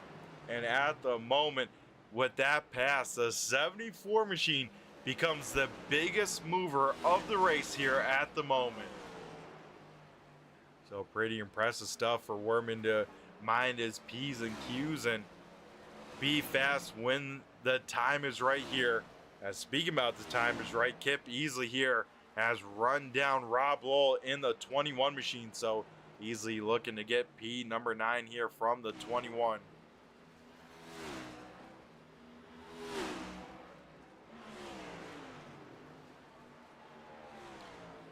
As Easley will look to the inside of the 21, has to woe it up big time there, and that definitely not going to help the move out here tonight, but looks like Easley going to be able to put the power down here as Rob Lowell gets a piece of the wall, maybe just a little bit off of turn number 4, but here comes Kip Easley now, definitely has position to the inside of the 21 machine.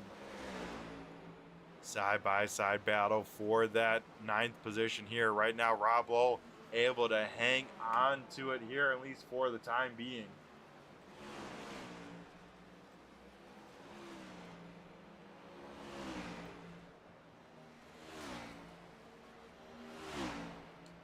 And Rob Lowell here tonight trying to keep a top 10 streak here with the 802 Racing League. He has finished all of his starts inside the top 10 here.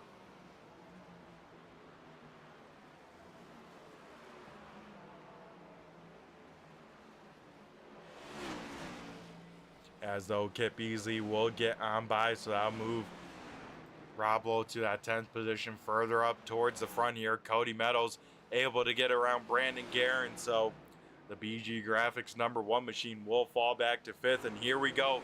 Battle for the 2nd position. Jeff Pogo trying to make the move on Anthony Calatoni. That time by Pogo was able to get to the inside, wasn't able to complete the pass here, so Pogo definitely has the pace. The question is, can he get on by? As further on back, Tim Rogers has been chased down, I believe, by Mike Pardusky there, so Pardusky on the back bumper of the number 3 machine. As if these two get battling too much, it will allow our race leader Wesley Donaldson to run on away with this one, as Donaldson now has opened up the race lead to over a 2nd advantage now over the 10 machine. So it looks like Jeff Pogo going to have to re-rack, restack, try and rerun down the 10 machine.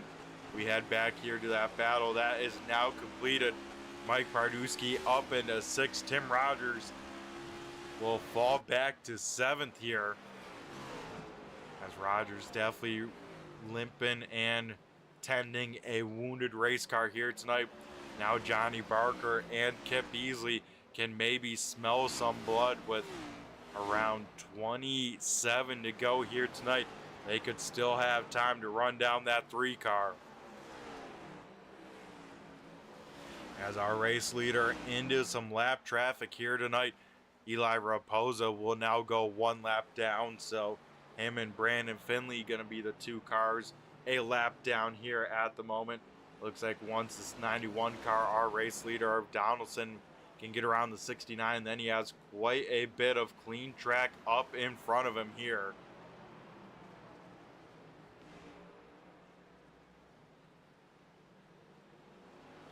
Jeff Pogo, Anthony Calatoni going to go side by side. They will make contact down the front straightaway, as I assume Pogo was hoping to use Eli Raposa there as a pick. That didn't quite work on out, as Calatoni will move him down the racetrack just a little bit. Once again, heads up, side by side racing here at the moment, as once again Calatoni will hang on to P number 2. Further on back here, Johnny Barker able to get around Tim Rogers. Now Kip Easley will try and do the same. But this time by at the flag stand, we go into the countdown clock here at New Hampshire. It is 25 laps to go in this one. Kip Easley currently just clearing Tim Rogers, so Johnny Barker up into 7th, Kip Easley to 8th, Tim Rogers up, I should say back to 9th, but up from where he started. As now we see Nick Larson down on pit road, so not sure if this is a scheduled stop or an unscheduled stop for the 2 car, but Larson down on pit road with about 24 to go. It looks like 4 tires and filling it up with race fuel here tonight.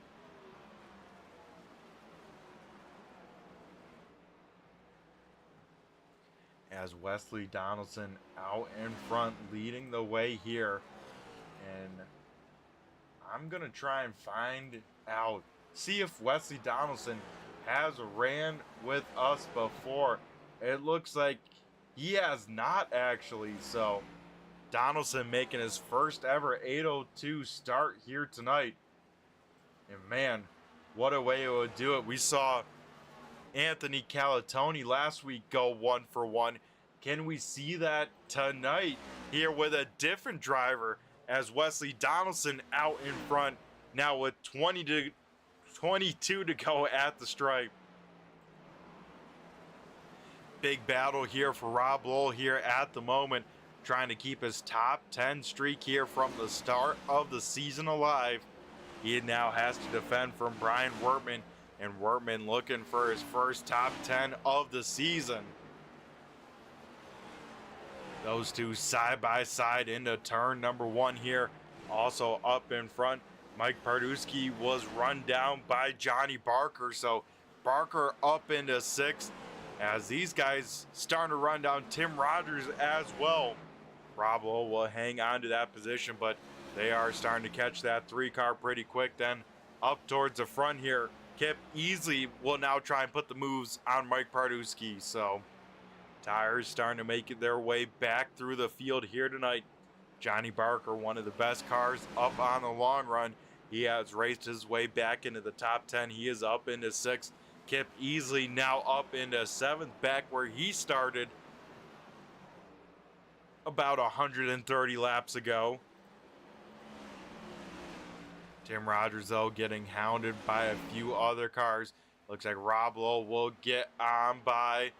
So Lowell will move back up into P number 9 where he started. Now here comes Brian Wertman in the 74 machine.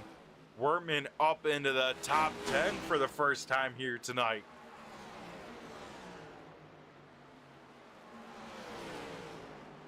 So under 20 laps to go for our race leader. Wesley Donaldson continues to lead here, as our longest green flag run of the night is currently going on here. We've had about 50 consecutive laps of green flag racing action here, so Hopefully this race will end under this way. As now Kip Easley starting to run down Johnny Barker for that 6th position here. So we look at this, one of the best battles on the Speedway, as well as Anthony Calatoni and Jeff Pogo. They're once again closing on up to each other as well. Here comes now Pogo looking to the inside of Calatoni. Calatoni, though, once again able to get a great run off of the corner. Once again, going to be able to defend that 2nd position here. With these guys kind of worried about each other, our race leader about 2.5-second advantage over this battle here. Once again, Jeff Pogo going to run a lower line through 3 and 4. Calatoni going to wash it on out, but once again get a good run off the exit of the corner. Here we go, Kip Easley once again starting to close on in on Barker. Barker will miss the middle of the corner. That could open up the door for this 8 car.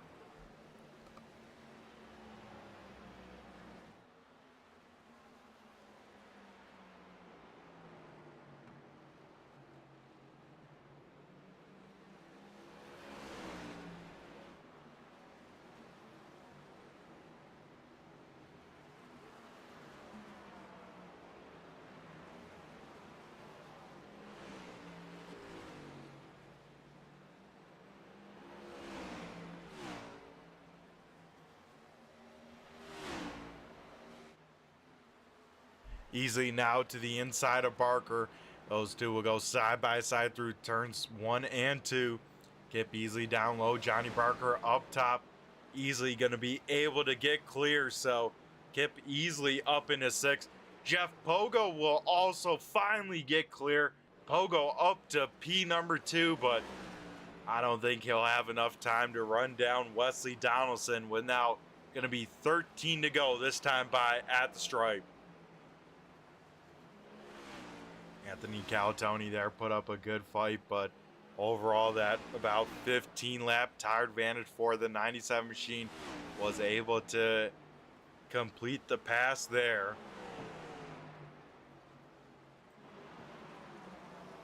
Rob Lowell has once again ran down this 36 machine, so this is a battle for the 8th position here. Lowell will be able to get clear, and he will get back to P number 8 here with 13 to go at the stripe. Now make it 12 for our race leader, Wesley Donaldson, looking to go 1 for 1, and that would be 2 weeks in a row. Like I said, Anthony Calatoni last week at Auto Club. This week it might be the Wesley Donnelly show. Donaldson.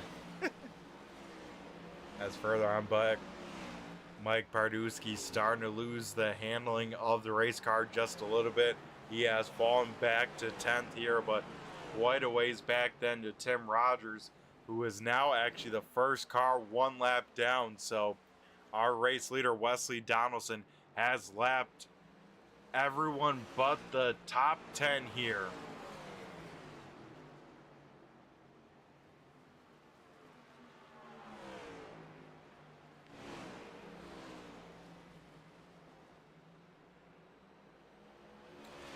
This time by from the flagman, we see 2 open palms. It will be 10 laps to go here tonight for the Lobstah Roll 150.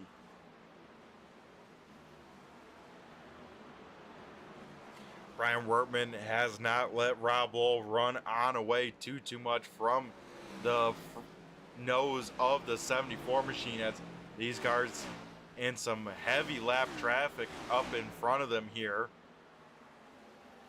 Looks like able to get around the 69 machine of Tanner White there.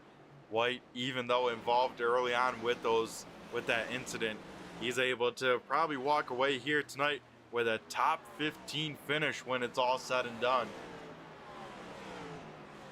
If he can average a top 15 finish, you're probably looking pretty good to make the playoffs, because it is going to be the top 15 in points when it's all said and done. So still anyone's game here, as we actually have a battle for position, and what may be the lucky dog position after a few cautions is Brandon Finley able to get around Eli Raposa. So that'll move Brandon Finley up into 12th here.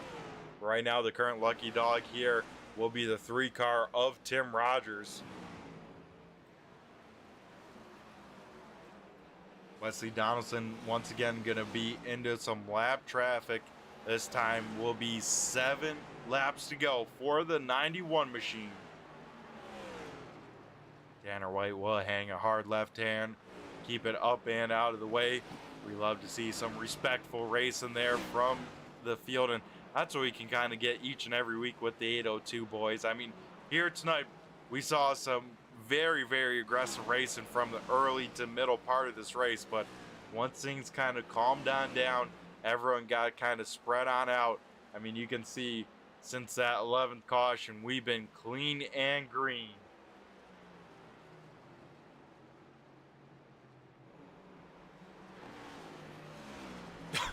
Just as I say that, I get the announcer's jinx here, as with 6 to go, we will get a caution flag, and we will see what brought it on out. We see Johnny Barker here slow on the speedway.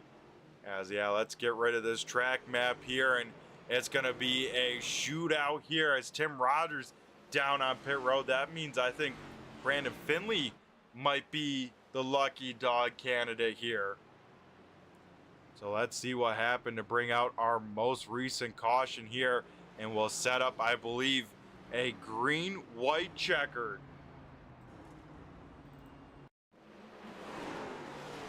Oh, and it looks like Johnny Barker, maybe Brandon Finley get it. And wow, Rob Lowe just able to squeak on by there. Let's slow it on down. Let's take a different look here.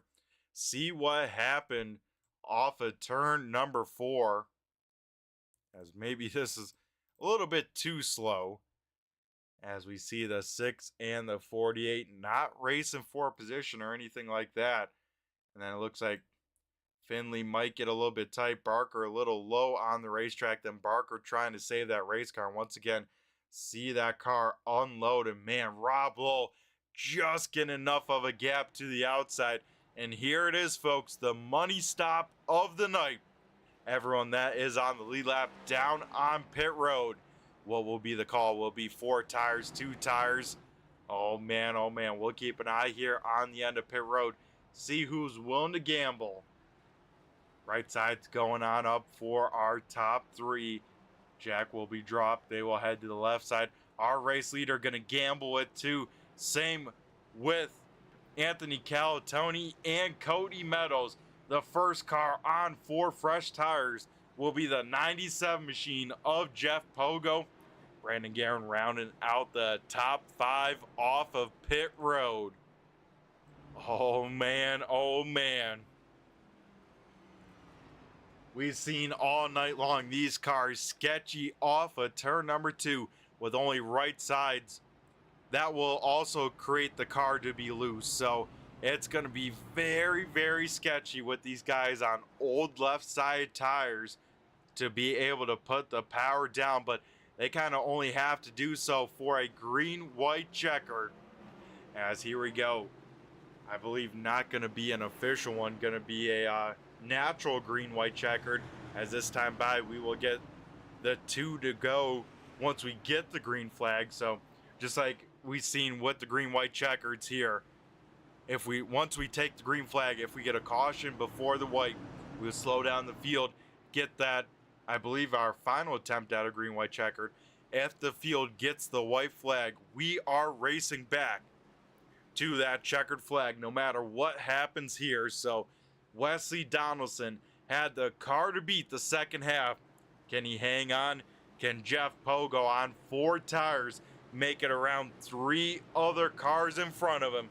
It's going to be an exciting one to finish the Lobstah Roll 150 here at New Hampshire. iRacing pace car down on pit road, and Wesley Donaldson going to be in control. Gets a shot from Cody Meadows, and we head back to green flag racing with a green-white checkered. Cody Meadows going to sail it on in there. He will run Anthony Calatoni up high. They will drag race off of turn number 2. Oh, as we get a caution flag on the speedway, we will slow up the field, get ready to do it once again. Gonna try and see what happened out here on the speedway.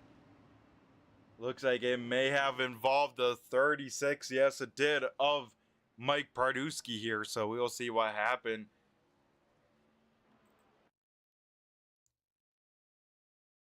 We'll see what happened to Mike here going into turn number 1. And it looks like, yeah, just by himself gets a little bit loose on entry.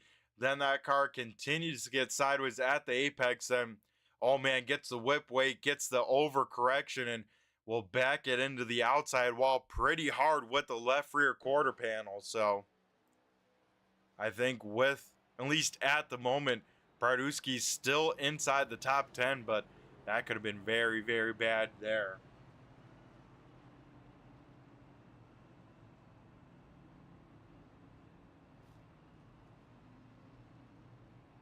And it looks like with that, Brandon Finley gonna be the lucky dog candidate, and Brandon Finley back onto the lead lap here. So the 48 car gets onto the lead lap and into the top 10 late in this one.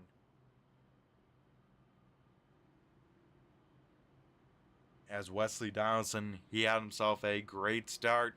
Gonna have to try and do it again, of course. Play a little bit of restart games, try and change up when he goes inside the box so the rest of the field can't guess it and kind of roll up to the back bumper, but it's going to be a wild one here. As Cody Meadows, Anthony Calatoni racing hard, I would have to expect the same thing once again. As this time by Wesley Donaldson, going to have the choose, and looks like once again going to choose the inside lane here for yet another green-white checkered here at New Hampshire.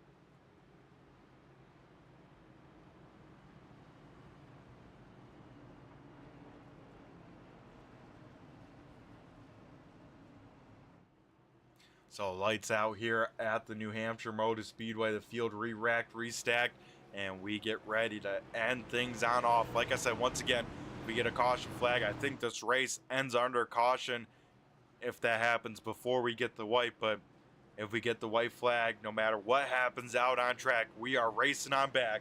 In front row, it's going to be Wesley Donaldson in the 91 car in control, Anthony Calatoni in the 10 on the outside of the front row.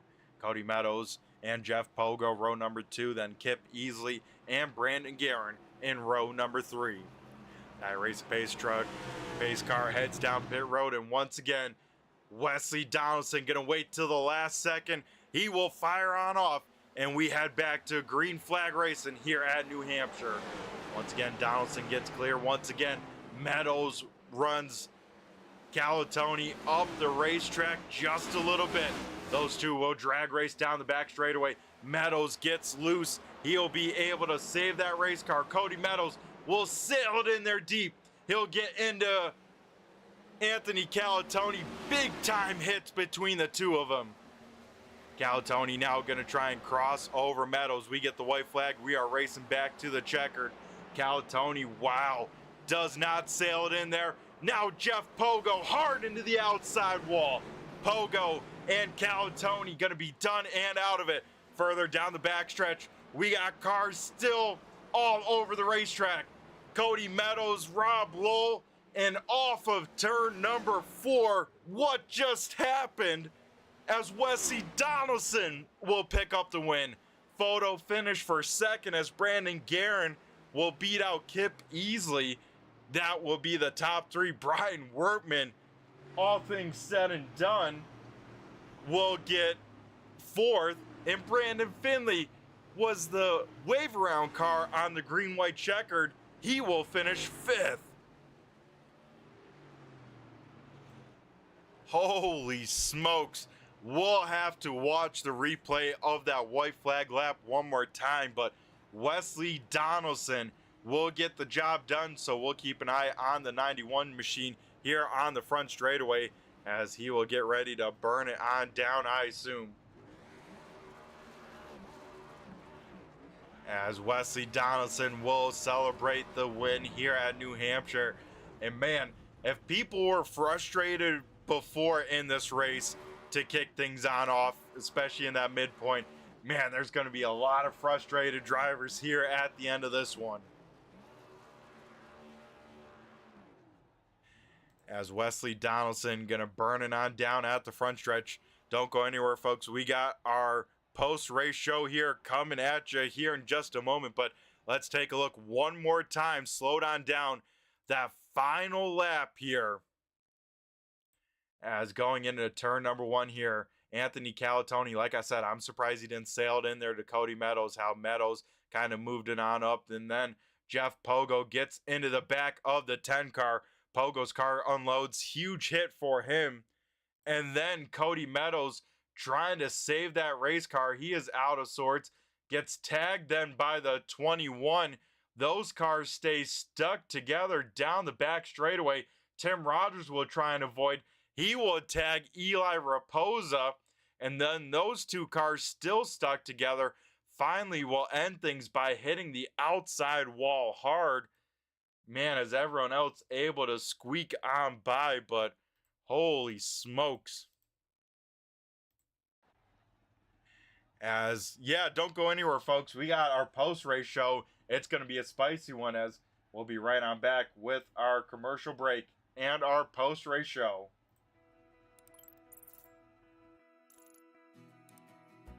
iRacing is a sim racing game that combines a true-to-life racing experience with an online community of virtual racers from all around the globe.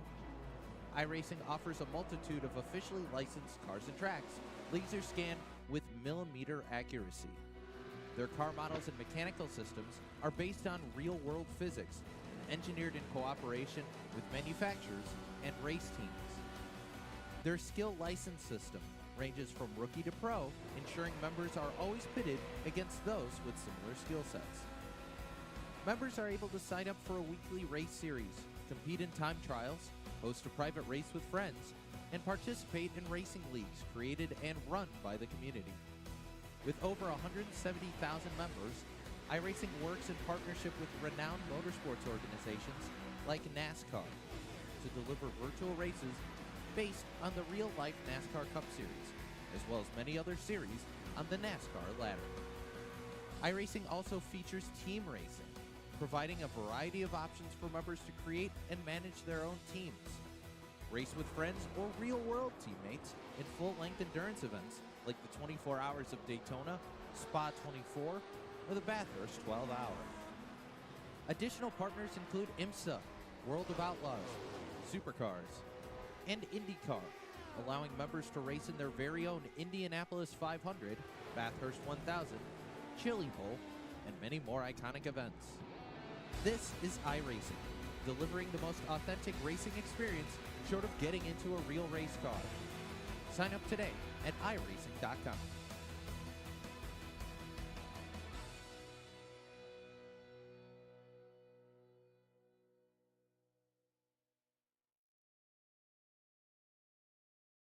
Alrighty, folks, we are back here at New Hampshire Motor Speedway, and the first driver we'll be talking to here tonight is our third place finisher, that being the 8 car of Kip Easley. Kip, do you got a copy? It's Brett the Jet in the booth here. Yes, sir, I do. Alrighty, man. Up in the podiums finally, and man, did you think it was going to happen here tonight at New Hampshire with everything that went on? No, I felt like we were top 5. You know, we were pretty strong most of the race, but I still think we were like 4th or 5th best.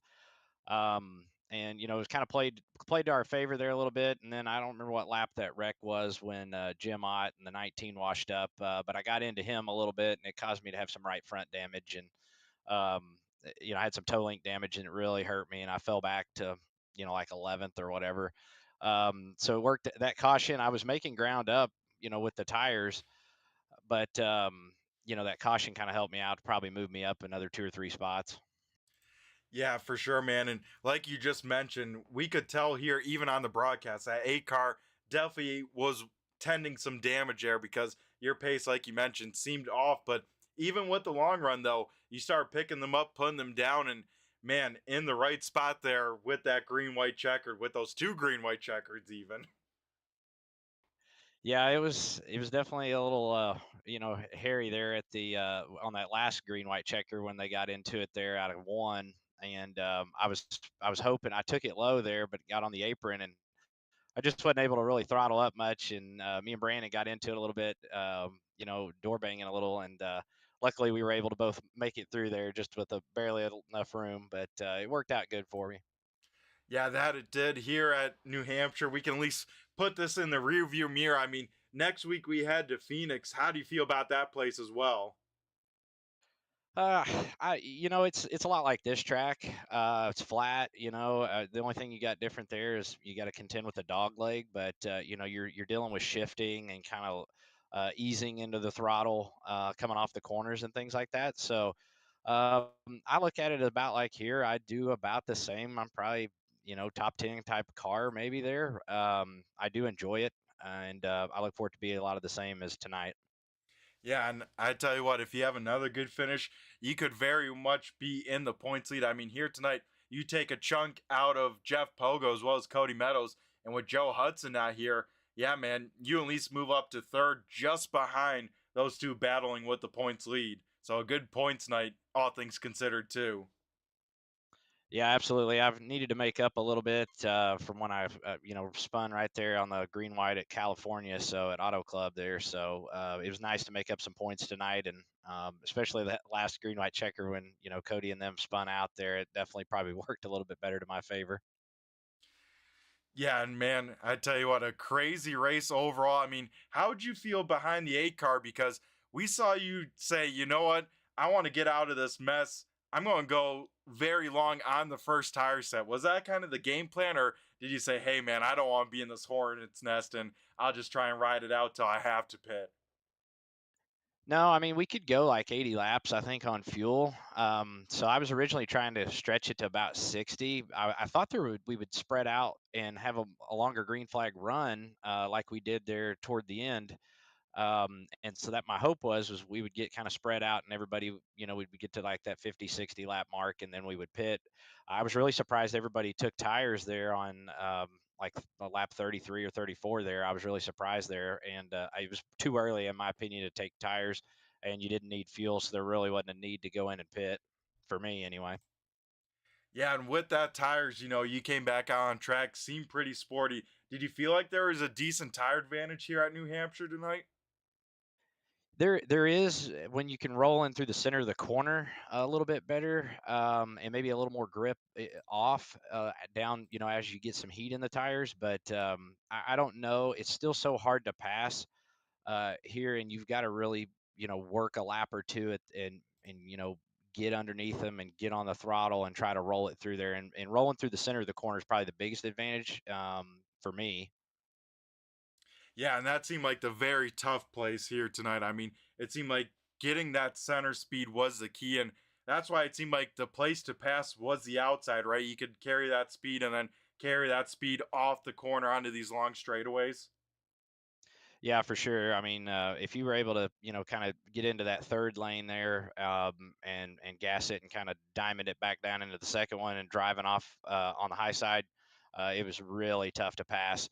And then a lot of times, you can really defend up there in the second or third lane because you can kind of pin the other guy that's trying to pass on the inside. So it makes it tough for sure. Yeah, that definitely seems like the case here. And man, this car kind of looks like a Kyle Busch car. Kip, are you a big Kyle Busch fan?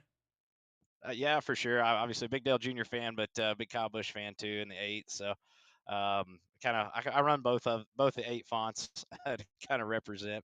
Yep, for sure, man. And I mean, what made you a fan of both of those drivers then? What's your fond memories of them?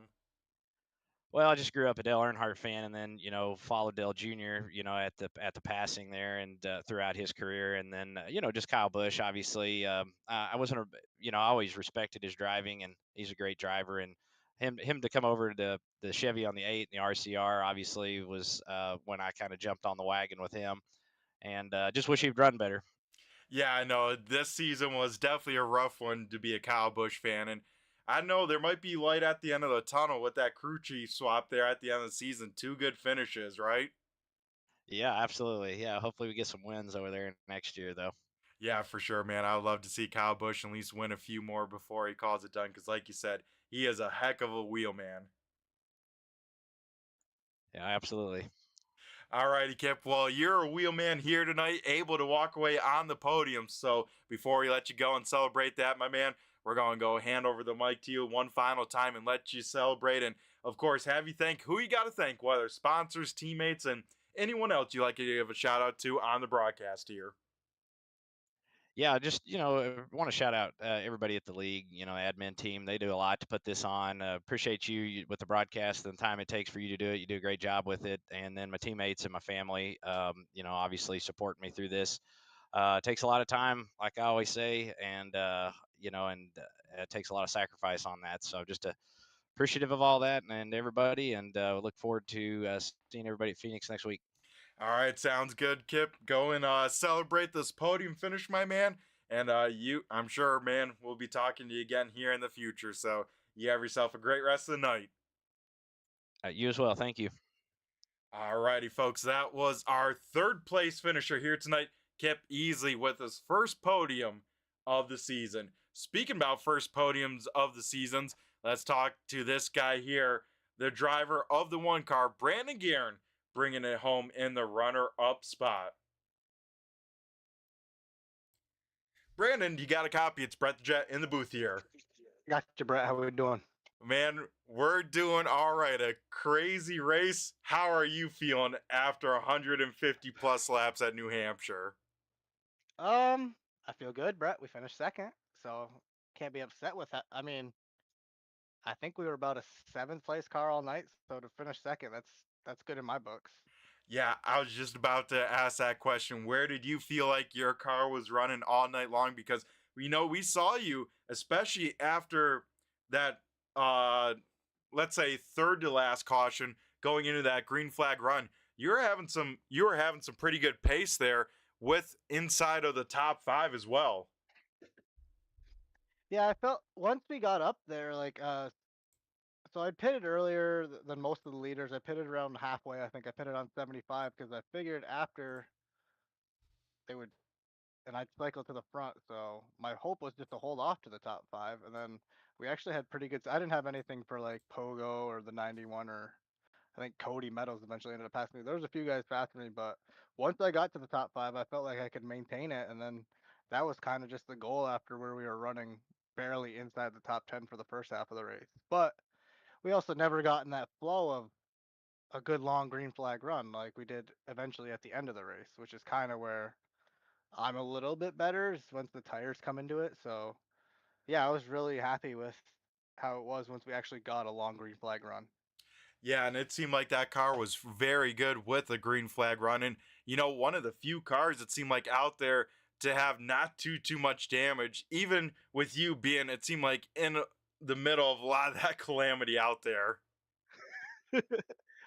Yeah, exactly. I ended up in a bunch of calamity, but we didn't sustain too much damage, which was thankful. I think that's the first race this year we've actually finished without any damage, so that's nice. And yeah, we just kept it clean. And I said to the guys before the race, I said, this is just going to be a battle of survival, boys.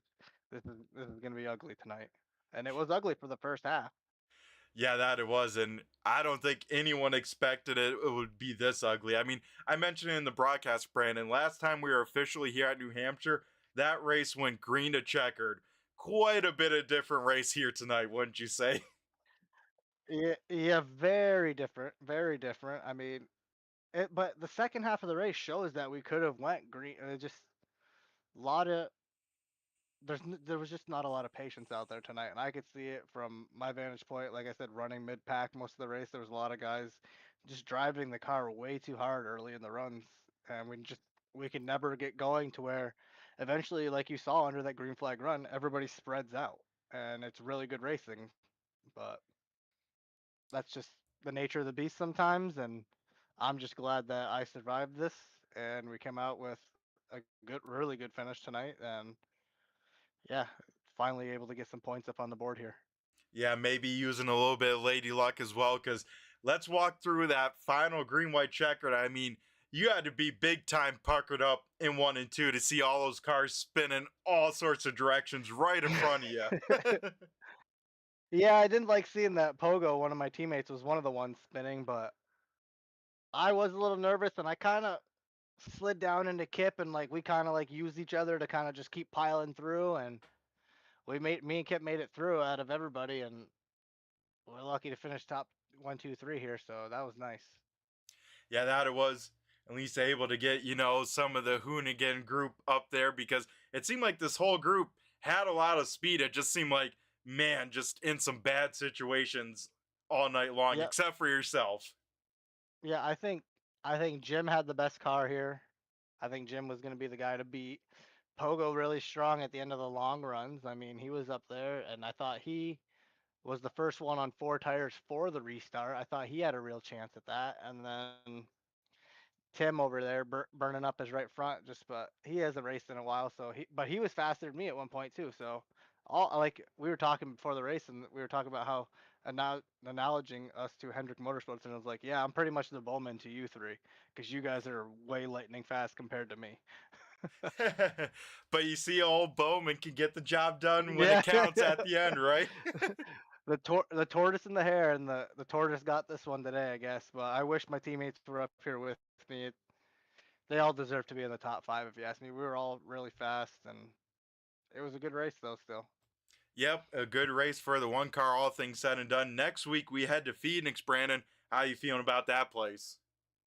Well, Brett, I think, as you know, I have a couple wins there, coming off a win at the season finale last year. So it's crazy. As much as this track is, they say it's similar to Phoenix in a way they race, like I am not any good at here in New Hampshire, and like I'm very fortunate to end up where I did, because even before the green white checkered, I had smoked the wall and had a bent toe link, and Kip was catching me for fifth, so I was about to drop out of the top 5. So, but going to Phoenix, I feel confident. Hopefully, just shoot for another top 5 and try to get some solid points finishes here again as we get going.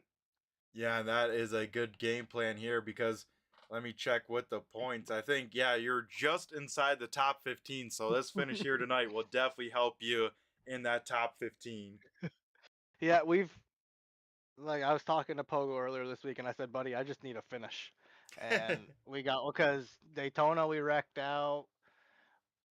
Rockingham I got wrecked out early and just kind of limped around all day, 40, 50 laps down, and then where was the lot? Where we go? Auto Club. I wrecked with probably like 15 to go, running top 10 there. So just needed a finish, and we got one, and I'm glad it's up here, and it's nice to talk to you, Brett. It's always nice to talk to you. Oh, yeah. I like to say, it's a good night when you can talk to the announcer at the end of it.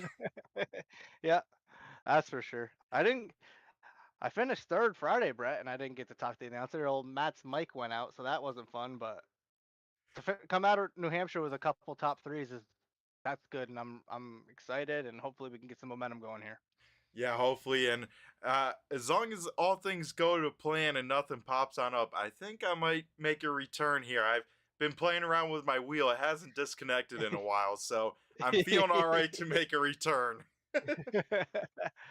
Well, we're ready for you whenever, Brett. You know that. We have a good time when we're all in the team chat.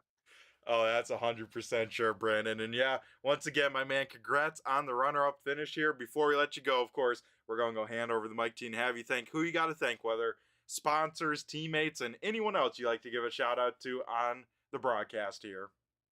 Yep, as always, I lead it off with my 2 kids, Bryson and Brody. Glad to have them. I got my teammates, Jeff Pogo, Jim Ott, Tim Rogers, obviously now, and I'm gonna thank obviously Rob putting on the league, you broadcasting, the admin team, everything. Just it's a good race. Yeah, it's a great time, and you guys always put on a great show. It's always great to chat with you guys here. And I think we have old Mr. Excitement here coming on by to congratulate you as well. We got Tim Rogers here as well. Yeah, I just wanted to jump in and see if you would acknowledge me. I wanted to see how long it would take. I've never done this before. I never just jumped in on an interview. But yeah, good job, Brandon. All right, yeah, thanks, Tim, man. Appreciate that. It's good to have you finally with us racing this season. I'm glad your wheels together, and we're gonna have some fun this year. Yeah, I'm glad to be back. Yeah, I had a good time tonight despite all the wrecks and stuff, but I had a good time. I was gonna say, in one sentence, Tim, describe this race for you. Uh, That's it right there. yeah, Leave pretty that. much. We'll clip it, No, send it that's home. good. yeah, but seriously, I had a good time. I just gotta, I don't want to take your interview time away. I don't know what I'm doing, but yeah, I had a good time. You're good, Tim. You're good. Alrighty, well, awesome stuff. Well, Brandon, once again, congrats on the runner-up finish, my man. You have yourself a great one. Go get your practice in for Phoenix, and like you said, you're looking pretty good when they roll around there to next Sunday. Yeah, we're feeling good. We'll see you. We'll see you next Sunday, Brett. All right, thank you very much. You take care, Brandon.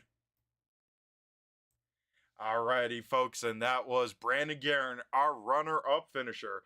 Now we'll head down to Victory Lane and talk to the man of the hour. It is the driver of the 91, Wesley Donaldson. Wesley, do you got a copy? It's Brett the Jet in the booth here. Yep, I gotcha.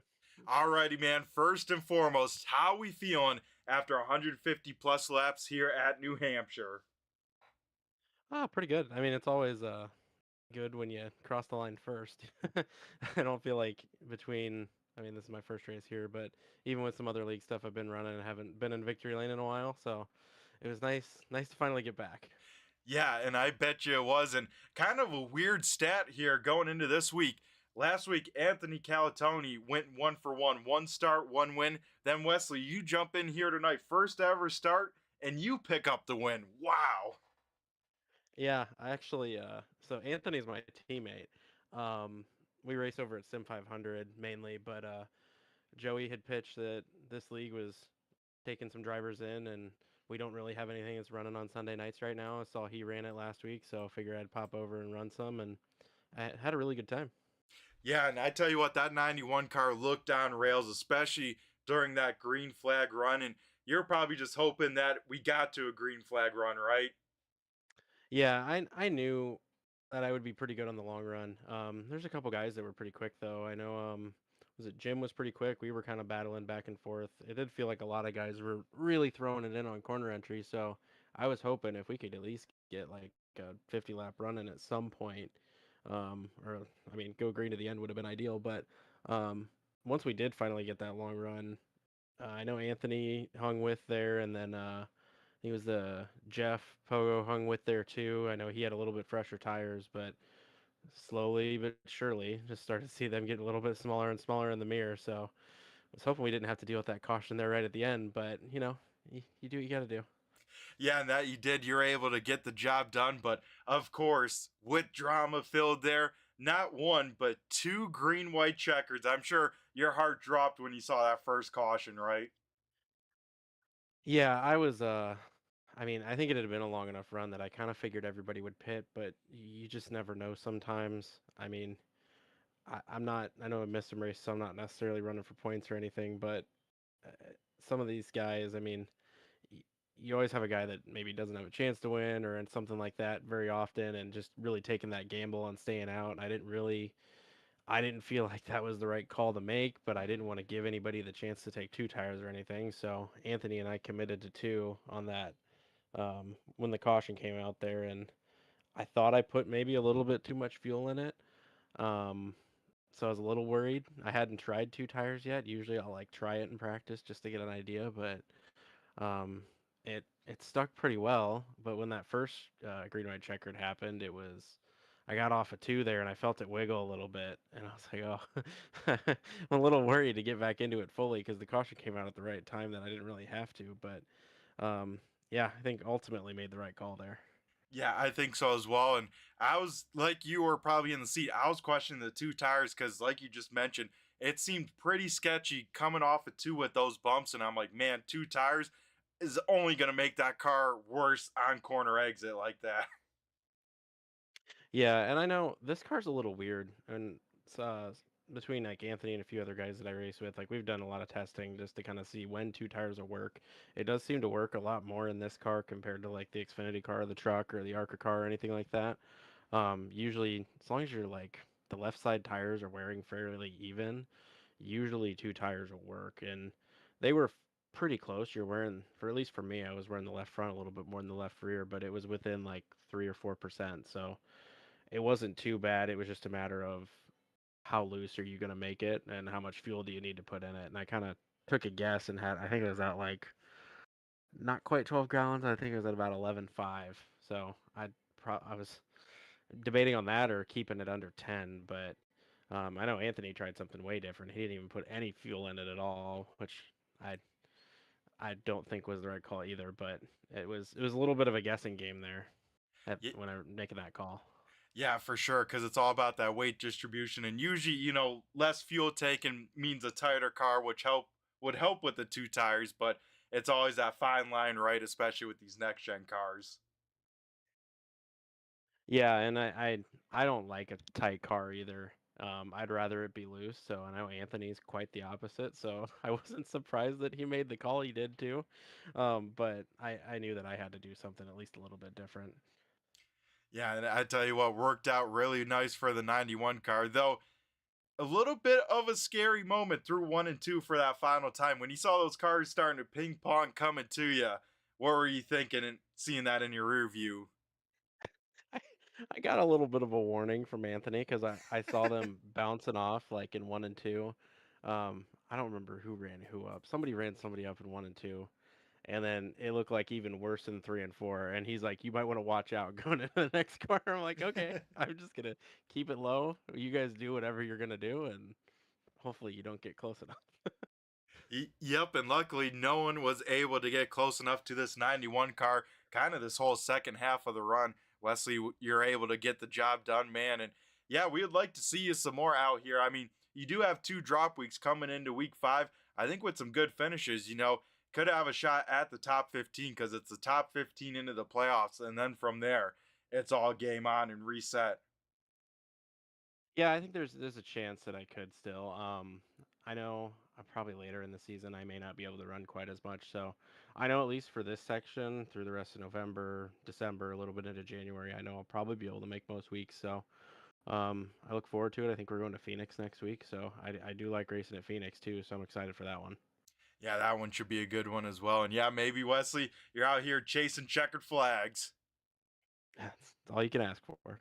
Alrighty, awesome stuff. Well, I do like to get a little bit of insight, especially with sim racers and kind of what kind of setups people are running in today's day and age. You always hear from, the super budget setups that people have success with to the super nice thousands of dollar setups. So, Wesley, what do you got for wheel pedals? What are you looking at these days? For my wheel, still rocking a G29. Nothing super Nice. fancy, but it gets the job done. I got some, oh gosh, I don't even remember what these pedals are. Some sort of Thrustmaster pedals that I upgraded to that were like a couple $100 set of pedals that were at least better than the ones that came with the G29. So, um, not super fancy by any means, but it's a load cell pedal. So, um, I don't know. I've always liked the Logitech wheels, and as much as I want to upgrade, I feel like I'm just so used to it. I had a GT Driving Force, the one from like Gran Turismo 5 was the first wheel that I owned. So Yep, awesome. so I had that for a long time and then switched to this, and I've only ran with two different wheels, so I kind of hesitant to deal with the learning curve there, although I'm sure a nicer wheel would be better, but hey, if I'm winning races, I don't think I want to change too much. Yep, and I tell you what, I ran a G27 for about 9 years with no force feedback. It makes you learn to really drive well with your eyes, and I'm sure you can feel that same way, right? Absolutely. Alrighty, well, awesome stuff, Wesley. And just to say, you don't need those $1,000 setups to go out here, have fun, as well as win races, right? Yeah, I think the thing you always look at it, what was it, Timmy Hill during the whatever the thing NASCAR did during COVID where they were Yep. all racing and he's sitting there at a little desk with I don't even know what wheel, I think it might have been a G29 or something, and he's, you know, beating his counterparts there, his real life counterparts in the sim. So it doesn't take much as long Yeah, as you do it right.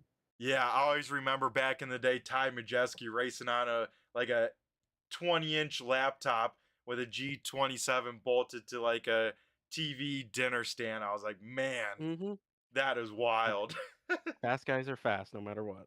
Oh yeah, that is for sure. And Wesley, you are the fast guy here tonight, able to pick up the checkered flag. So before we go and let you celebrate this win here tonight at New Hampshire, we're going to go hand over the mic to you and have you thank who you got to thank, whether sponsors, teammates, or anyone else you like to give a shout out here on the broadcast. Yeah, just want to say thanks to everybody here at the league that puts this stuff on. All the admins. I know it's a lot of work. No matter the league, it's so much back end of it that goes in. So hats off to them. Uh, Thanks to you for doing the broadcast. I'm sure I'll go back and watch through it all.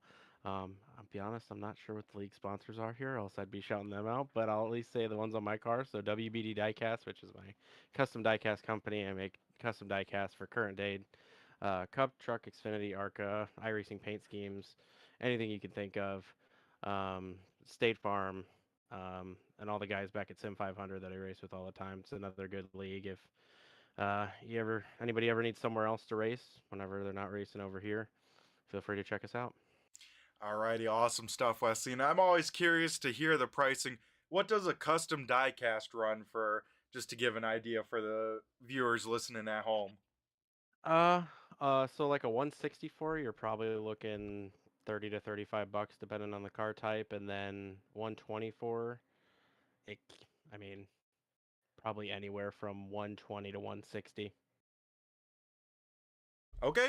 Yeah, appreciate the insight there, Wesley. And yeah, if you want some custom iRacing paint schemes on a diecast, where could they find you at again? WBD Diecast on Instagram. I got a Facebook page. Don't use that quite as much, but either way, just shoot me a DM.